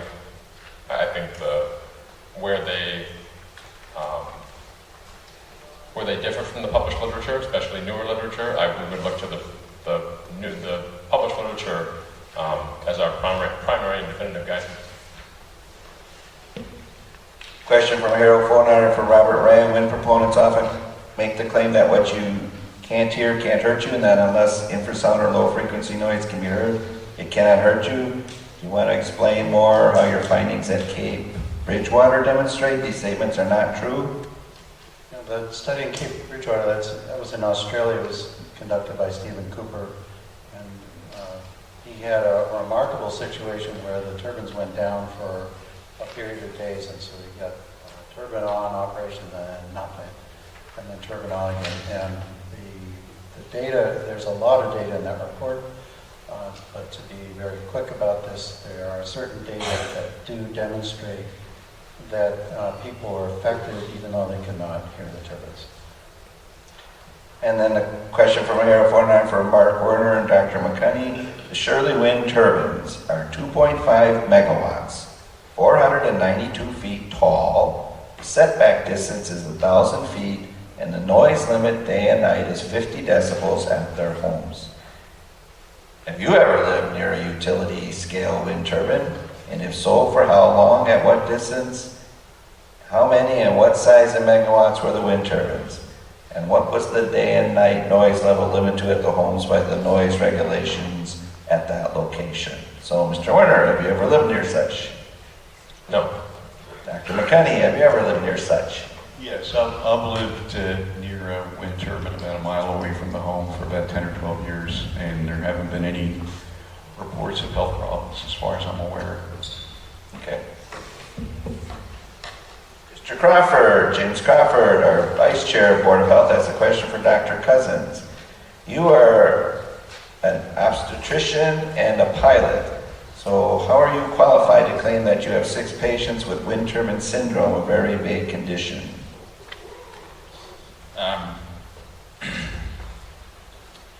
Well, they sought me out, for one thing. I also practice primary care. So OBGYN, we take care of women, and I actually, believe it or not, have male patients. But I do an inordinate amount of primary care. I also have, in my practice, there's 14 total providers, and we have 6 nurse practitioners who really focus on primary care. So I would say that I'm beyond a specialist primary care physician as well. And I'm not sure how being a pilot plays into that. Not sure. And another question from Jim Crawford to all, so we'll start with Robert Rand. In 2017, there are no complaints from local residents to Brown County and only 7 complaints to the town of Glenmore. They were about flicker, not noise. Doesn't this imply that those near Shirley Wind are not suffering? I guess I'm taking that first. Well, as we already know from previous presentations, a large percentage of the people near the wind turbines are unable to complain. They sign so-called good neighbor agreements, so they can't complain. I can't speak to whether people who have complained in the past continue to lodge a complaint every day when there's a problem. If people have moved away, well, they're not complaining because they've taken an extreme step to obtain relief and they're not near the wind turbines. So there could be a number of factors involved. Mr. Werner? I guess I would say I would need more information to be able to reach a definitive conclusion. Okay. Anything to add, either of the doctors? No. Dr. Cousin? Can you repeat the number again? It says in 2017 there were no complaints from local residents to Brown County and only 7 complaints to the town of Glenmore. They were about flicker, not noise. Doesn't this imply those near Shirley Wind are not suffering? I would say you'd have to go back prior to 17 as well, because there were complaints, ongoing prior to that. And once you complain about the health effects or symptoms, there's the complaints registered. The table that I showed 89 total, not 7. All right, that concludes the Board of Supervisors questions and the Board of Health questions.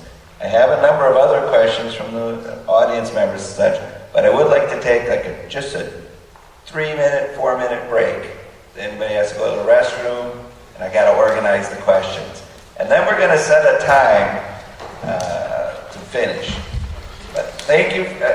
I'm just going to take a short break.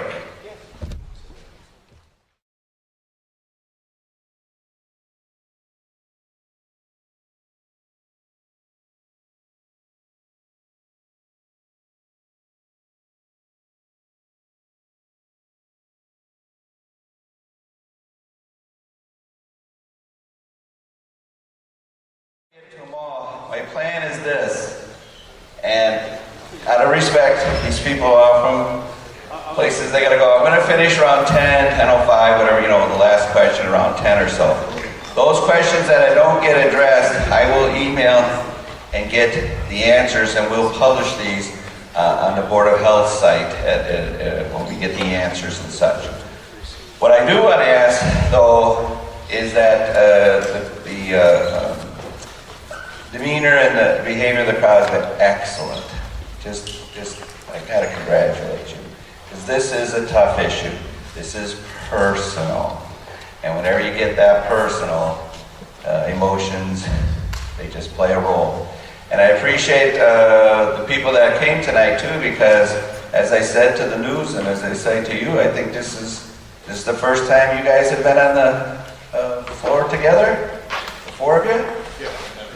Yeah, this is good. This is great. Okay, all right, here we go.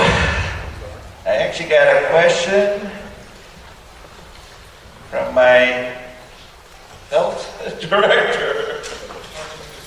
Health and Human Services. He's got a fancy title. More pay, bigger farm. Okay, come here. They will be. All right, here we go. For all of you, are there any other sources of infrasound present in the environment? That's a good question. We'll start with Dr. Rand. Yes, there are.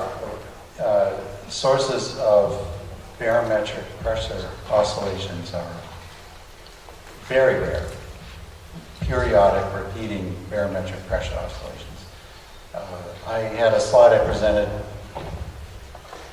I forget where, but it showed, it had two graphs. One was of surf that I obtained with the microbarometer that I use, which is a fancy low-frequency microbarometer. And then a trace from same frequency range, same scale from Falmouth, where I got really sick, and my colleague Steve Ambrose got really sick too. And the levels were the same, but the distance apart was completely different. And I slept like a baby next to the surf, which was coming in, and every time the surf crashed, there was a big delay between the surf crashes. No problem. The delay was outside the range identified by ISO 9996. And the pulsations from Falmouth were inside, and we got caught. So yes, their infrasound relates to, is there dynamic pressure variations, let's say slower than 20 cycles per second? Yes, it's all over the place. The levels, the problem is you're looking at it backwards. If you ask about, is there infrasound everywhere? The question should be, are people getting sick? And that's the focus it should be on. Anybody else want to answer that? This is from my health director. Are there any other sources of infrasound present in the environment? Yes, I mean, Mr. Rand just talked about sea waves.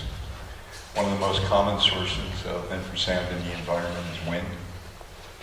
You can also have infrasound depending on the compressor of your refrigerator. It may be in the range of low frequency sound. I mean, essentially infrasound is a frequency less than 20 hertz, and it is, to use the fancy college board word, many of us study for the SAT, ubiquitous, meaning it's everywhere, including your heart. I would also agree. that it's everywhere. Some of these things of sea waves, heartbeat, wind, they're all a natural source of sound, not one that is erected next to people. I also, as a pilot, have experience with two propellers moving in front of me, and if those two propellers are not turning at the same frequency, I've tried to actually record that in the cockpit, and it's such a low hum that will drive me crazy flying. And I can't get that to record. It's so low. But you perceive it in the cockpit. And I would take anyone flying, Thursday, I can't tomorrow, and let you experience that. And I've been in Shirley and recorded visually the turbines turning at different frequencies. The blade past the tower is going, two turbines very close together are turning at different frequencies. I can feel and hear that in the cockpit, but I cannot feel and hear that, in Shirley. But when you have two different sources of infrasound at two different frequencies close together, I can only imagine that would cause effects on people. And this next question, also from the director. I think this is to Dr. Coussons mainly, or to all? Dr. Coussons. The health effects you described or mentioned so far tonight, are they reversible? At least the patients that I've seen, they are reversible, because when they leave the area, their symptoms subside. I've had other patients who have particular spots in their home where their symptoms are worse, or they go in the basement and they can sleep. So I would say that their symptoms do improve. Okay, this is for Mr. Rand. Many European countries have had restrictions on LFN. Have any countries lessened these restrictions that you know of? What does that mean, lessen restrictions? That they allow more LNF now than they did in the past? I'm not aware of that. I'm aware that Denmark extended the industrial noise limits on LFN to wind turbines over strenuous objections of Estes back in late 2011. So they increased the restrictions. They didn't lessen them. I don't know of anybody that lessened them myself. Okay.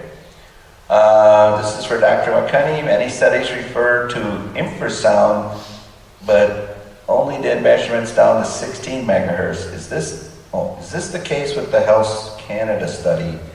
And many or all of the studies reviewed by MIT. So do you know if 16 megahertz was sort of the threshold? I don't know that 16 is the threshold.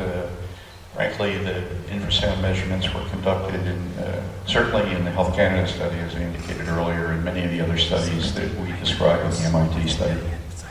Okay. This one is from Supervisor Brusky. She's got Dr. Coussons. Is wind turbine noise unique in annoyance? Is wind turbine noise unique in annoyance? I would say, based on even, I think it was Mr. Werner's presentation, where he said, yes, it is.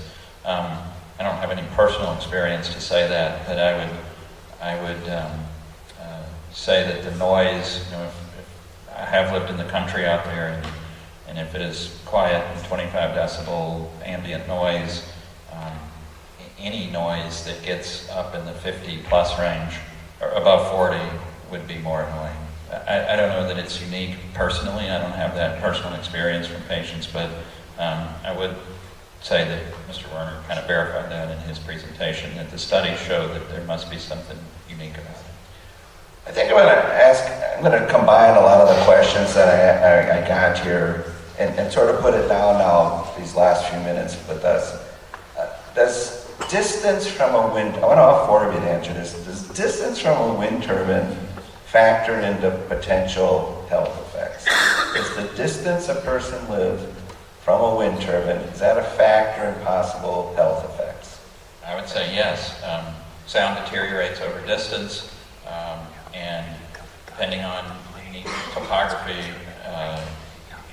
sound could carry. I mean, is it a mile, 2 miles, 4 miles? I think personal experiences, reports in the literature, all say that the sound levels decrease with distance. And that's why I personally, believe in green energy. I think America should be energy independent from overseas sources. It's a national policy that I think we should have. I just don't think that they should be sited 1,000 feet from people's homes like they are in Brown County. Right. My question Because specifically... sound degrades over distance. Sure. Dr. McConey, is distance a factor in potential health effects? Well, certainly distance as a proxy for noise would be a factor. As I indicated earlier, my recommendation is to use noise because noise would integrate topography and other factors associated with the turbines themselves. So I think the noise levels is probably the most important guidance. Although a good rule of thumb, I can understand people wanting to use distance as the metric because it's easy, it's measurable. But to be more precise in terms of health risks, my view is the noise ought to be measured. Then the follow-up question on that is, again, I'm going to take some leeway as Board of Health. Does the size of a wind turbine affect the level of noise? Certainly.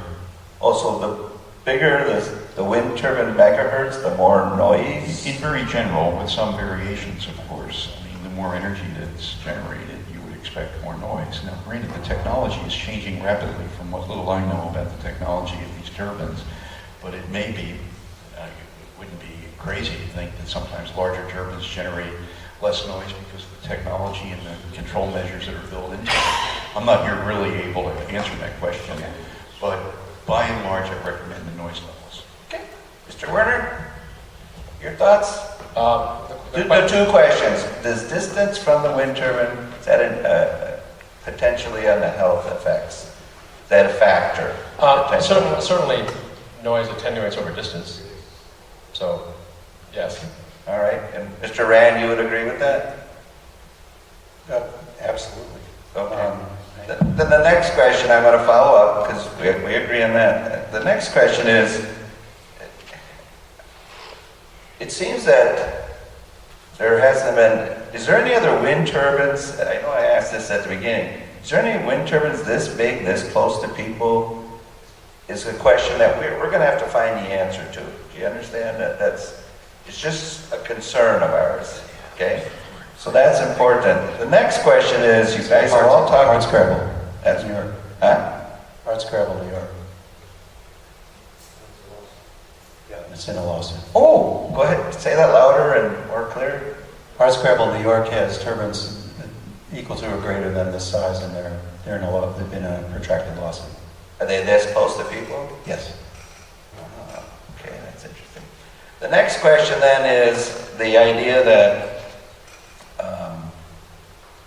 a lot of syndromes and medical, I'd just like you to put on the hat. What would it take, and you can all answer this because we're all human beings, what would it take to get the link between wind turbines and a human health hazard? What do you think it would take, besides what we have now?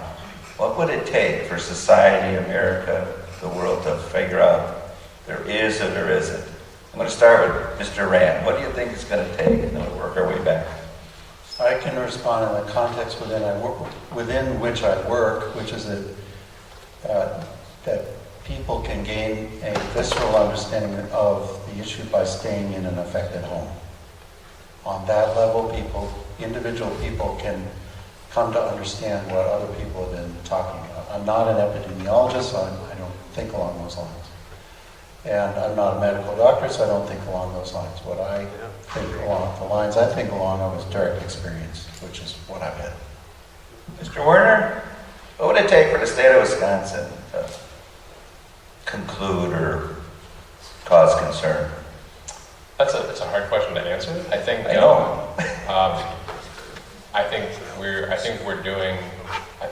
the process takes time and it takes more data. It may take more data, and so I think it certainly takes patience, and it means that we have to keep following, looking for the data that are out there, encouraging more data, reviewing the data that are available, and being persistent. Can I ask, what kind of data could Brown County provide the state of Wisconsin that would help you?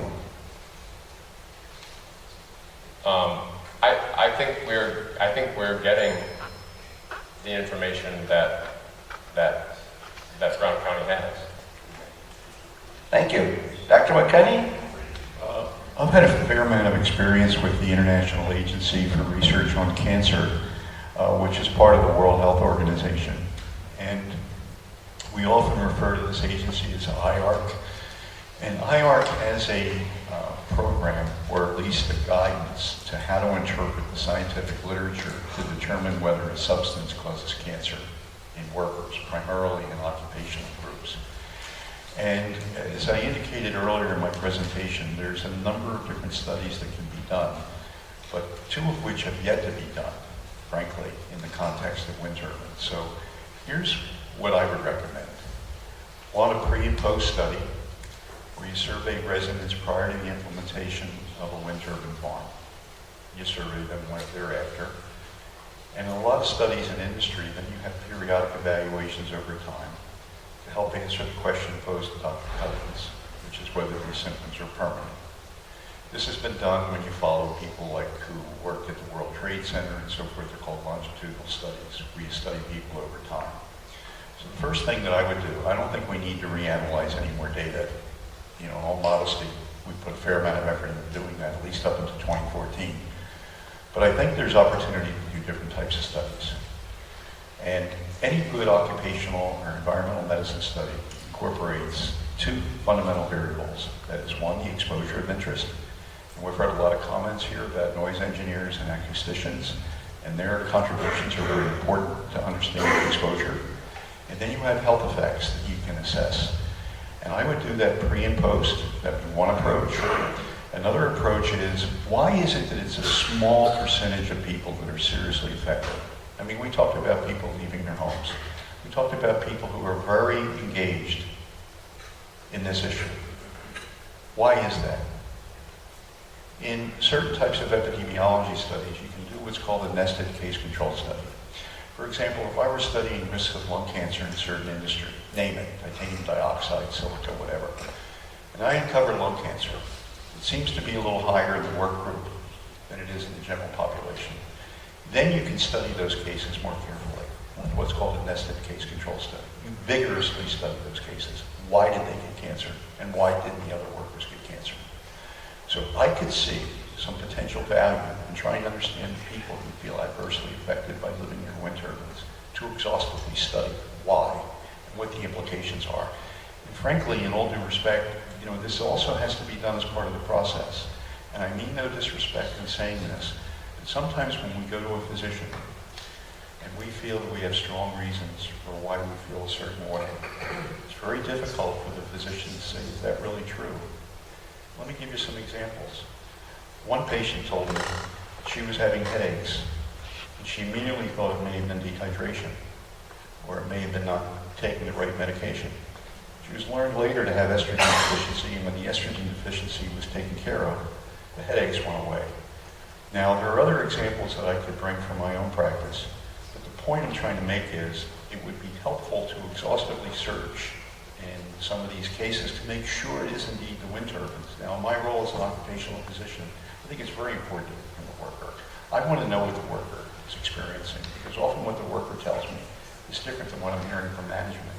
So I think it would be very important to understand why certain people are as affected as they are. So there would be two areas of investigation that I think would be worthwhile to consider. Now, that takes a fair amount of coordinated effort. You know, government agencies aren't handing money out to do research. Industry wants to spend their money wisely and to do productive research, so it's not easy. I have tried over my own career to have industry partnership in studies with government, with health agencies, and so forth, in order to get the work done that needs to be done. And Dr. Coussons? Yeah, it's a big question too. I mean, what would it take to prove it? I don't I don't know that I have a good answer for that. I do think that I stated before, ongoing data collection or study is not really the answer. And I think Dr. McConaughey agreed with that.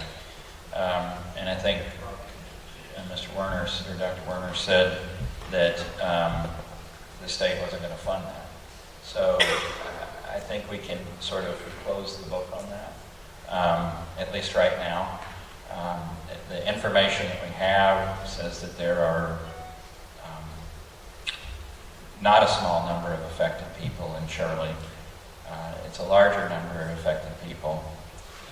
It's pretty clear that we've said that 50 decibels is maybe too high for audible noise, and everyone agrees up here that that's a simple measurement for determining distance and symptom issues.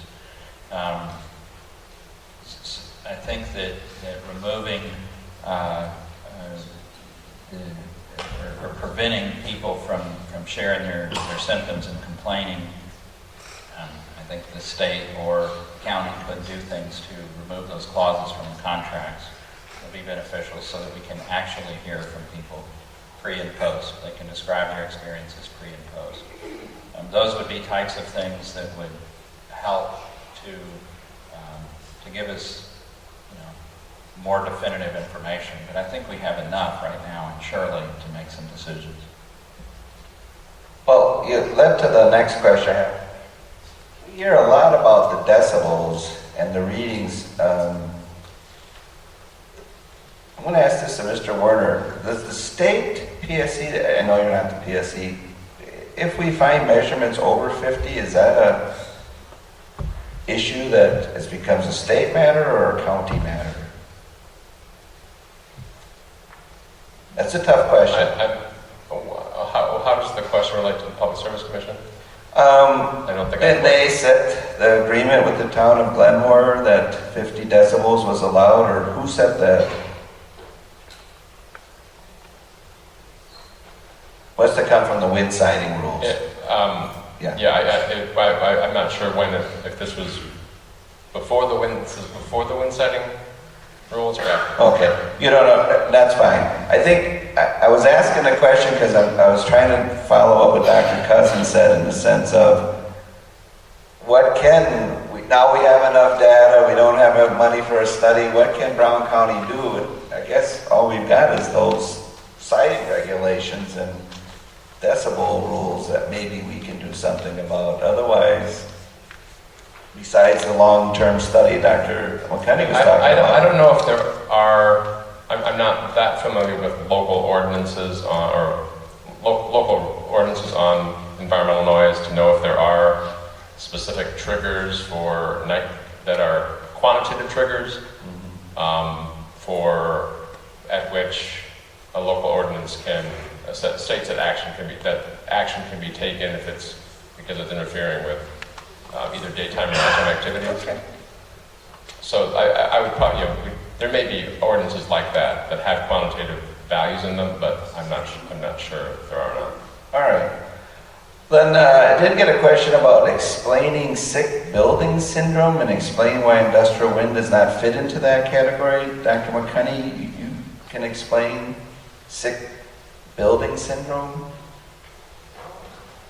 Well, sick building syndrome is a term that's been used to describe how some people get sick when they're at work or in a certain building.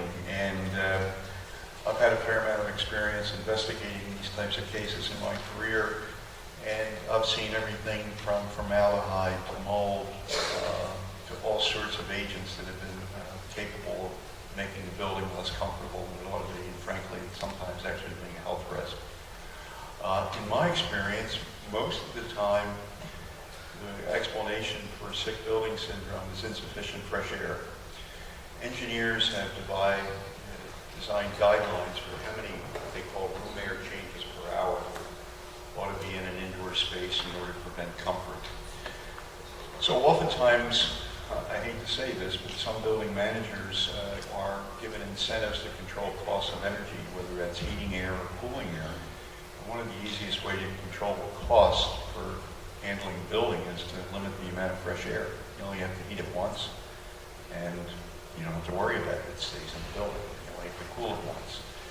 But unfortunately, if there's insufficient fresh air in an indoor space, the carbon dioxide levels can get up, and people can report a lot of symptoms, like headaches, tiredness, etc., nasal congestion, on and on and on. So there, in addition, relative humidity is another important factor in sick building syndrome. That is what the percentage of moisture is, and it should be between 40 to 60%. Many of you know in some indoor spaces in the wintertime when the humidity gets low, people get spontaneous nosebleeds. All of a sudden, somebody's nose is bleeding because the humidity may be 10 or 15%. So sick building syndrome is a lot better.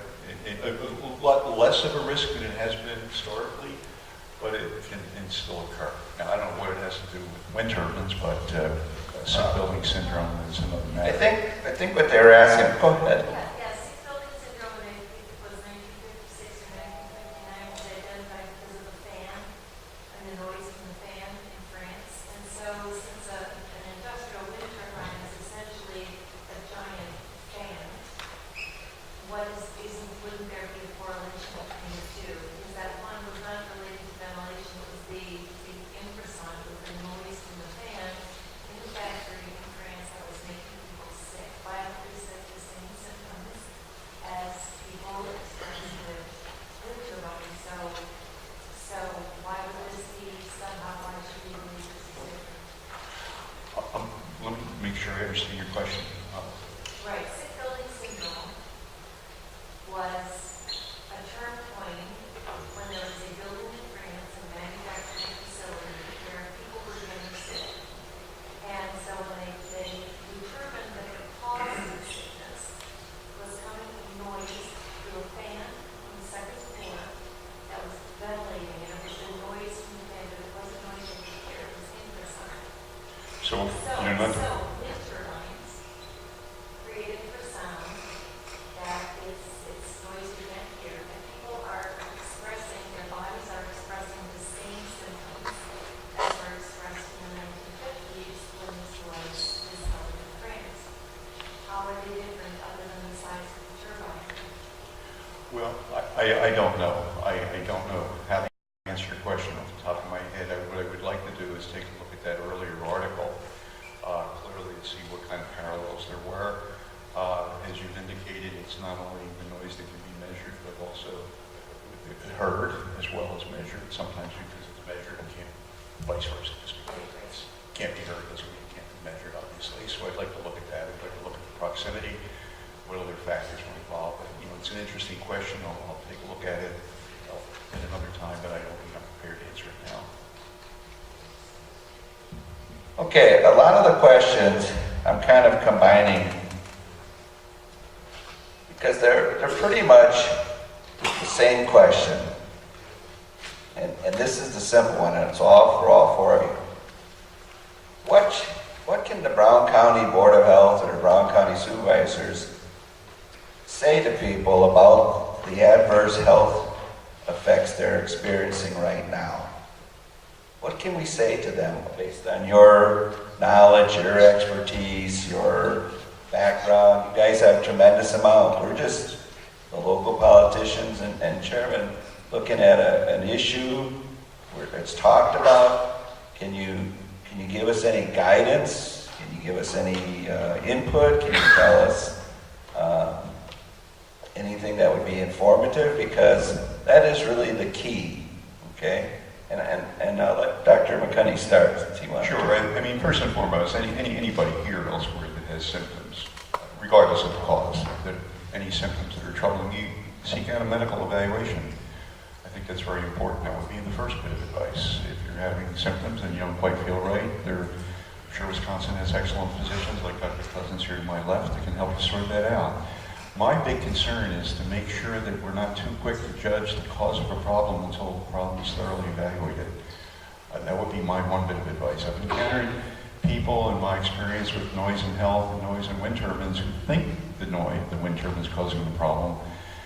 One immediately comes to mind was concerned with sleep difficulties and then ultimately was evaluated to have sleep apnea. And then treatment with CPAP actually helped the sleep problem. if he had continued to believe that it was the turbines and not a more treatable illness, he'd still be suffering sleep disturbance. So I'm not, the first and foremost, get a good proper medical evaluation. Now what you could do here if you wanted to, surveys might help. If you got Medical College of Wisconsin, they have new studies. They have a preventive medicine program. You don't have to go all the way across the country. You could have local people help you. You could have a symptom survey. You could compare it to another community, demographically similar. You could compare it to data that are collected by the CDC every few years called INCE, the National Health and Nutrition Evaluation Survey.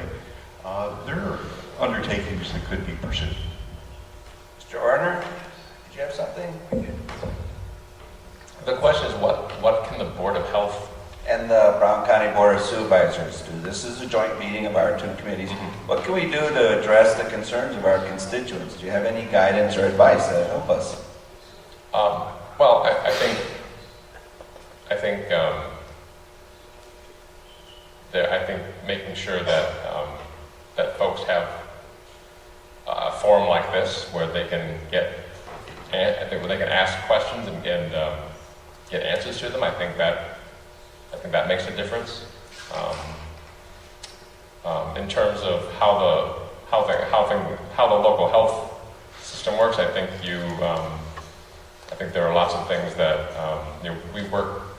we continue to work with our local health agencies on this issue, and I think as a Board of Health, you're providing oversight to make sure that your local agencies are getting the resources they need locally, and also getting other resources from other parts of the governmental public health system. So I think that's important. Okay. Mr. Rand, anything? Well, my experience in power engineering is that if power generating equipment is creating complaints, they get shut down by a court order. That's my experience going back to several decades. If an agency charged with authority to protect health and welfare is abandoning its authority either by delaying or not protecting health and welfare, that's a serious question, because that is tearing apart the fabric of society. If we trust our health and welfare to agencies, people in agencies, and they don't protect it, that's a serious matter. If noise levels are exceeding the limits required in the permit, that should automatically engage an action to the term often used in products is repair or replace. And so that is another serious matter. If the turbines are exceeding the limit in the permit, then the permit should go under review. And so there are a number of standard processes that can be engaged within the law and should be engaged to protect public health and welfare. Dr. Coussons, anything? So I think the horse is out of the barn, so to speak, with Shirley in the sense that they're there. Dr. McCunning gave an offer for a study that would be pre and post. So how do we get back to the pre set of circumstances and environmental conditions? And Shirley is you turn them off. So if we, regardless of good neighbor agreements, survey every person within 2 miles, 4 miles of the turbines with a mandatory response, turn them off, wait a period of time, and resurvey. There's the study. It's done backwards, but it's... Okay, so that's a possibility. All right. Appreciate that. And then the last question I have, and I think we're getting close to time, is we have enough, and this again from my perspective, and I appreciate your indulgence, Mike. I would say too. And that would be consistent with acting on the health hazard declaration, Right. Is turning them off and see if there's improvement. Right. I just wonder if you can give me, in the last minute, we're frustrated because we hear people leave the area and get better. Now, is there any other explanation than the wind turbine is the problem if they leave the area and they get better? I mean, I know it's a loaded question, but it's the one we face every day here. People say, they come to the Board of Health, and I've heard testimony for years, that I leave the area, I don't get better right away, but within a couple days, sometimes, I'm so much better. I stay up north, I visit my relatives. I mean, do you have any, and if you don't, you can pass, but do you have any explanation of what other effects? Dr. Coussons? I would say that that's strong evidence, at least the people that I've talked to. I mean, a couple of the patients I've talked to one was a patient of mine prior to the wind turbines. She had gone to her primary care. She had sought care elsewhere, and she came back to me and said, "What do you know about this?" And she was not engaged in the process early on, but started to feel badly, and then noticed that when she went to work and she left the area and went into town, then her symptoms were alleviated. So that's the first patient that I saw, and it's a powerful statement to say, I was affected, and now I'm not affected when I leave the area. Anyone else? Mr. Red? In our peer-reviewed paper on the Falmouth study, we've got a graph that shows where we arrived and we got sick, and then the turbines were essentially powered down because of lack of wind, and we felt better. The power came up and we left, and we felt worse. We did some work, we left, and we felt better. So we were repeatedly getting relief by gaining distance from the turbines. We've heard this from people, I hate to say the word, but worldwide. We've heard the same thing over and over again.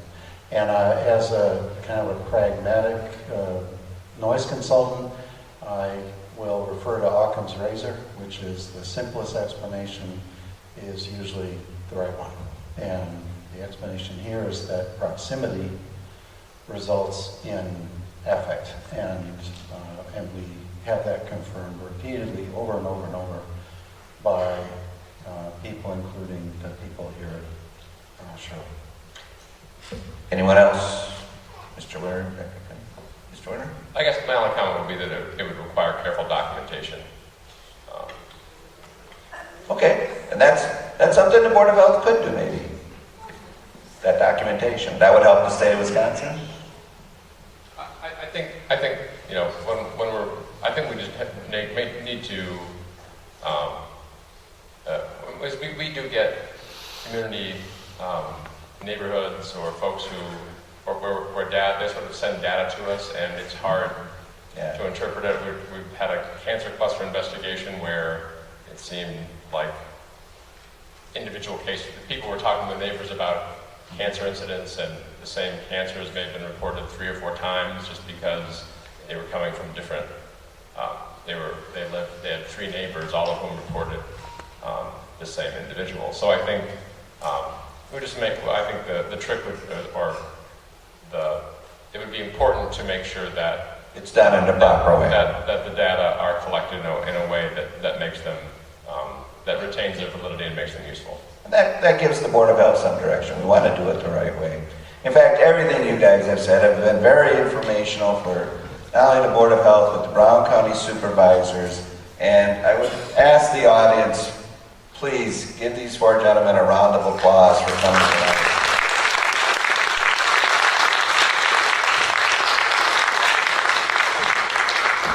And I would also ask your indulgence in this. Some of them have flights to make and drives to make to Madison and such.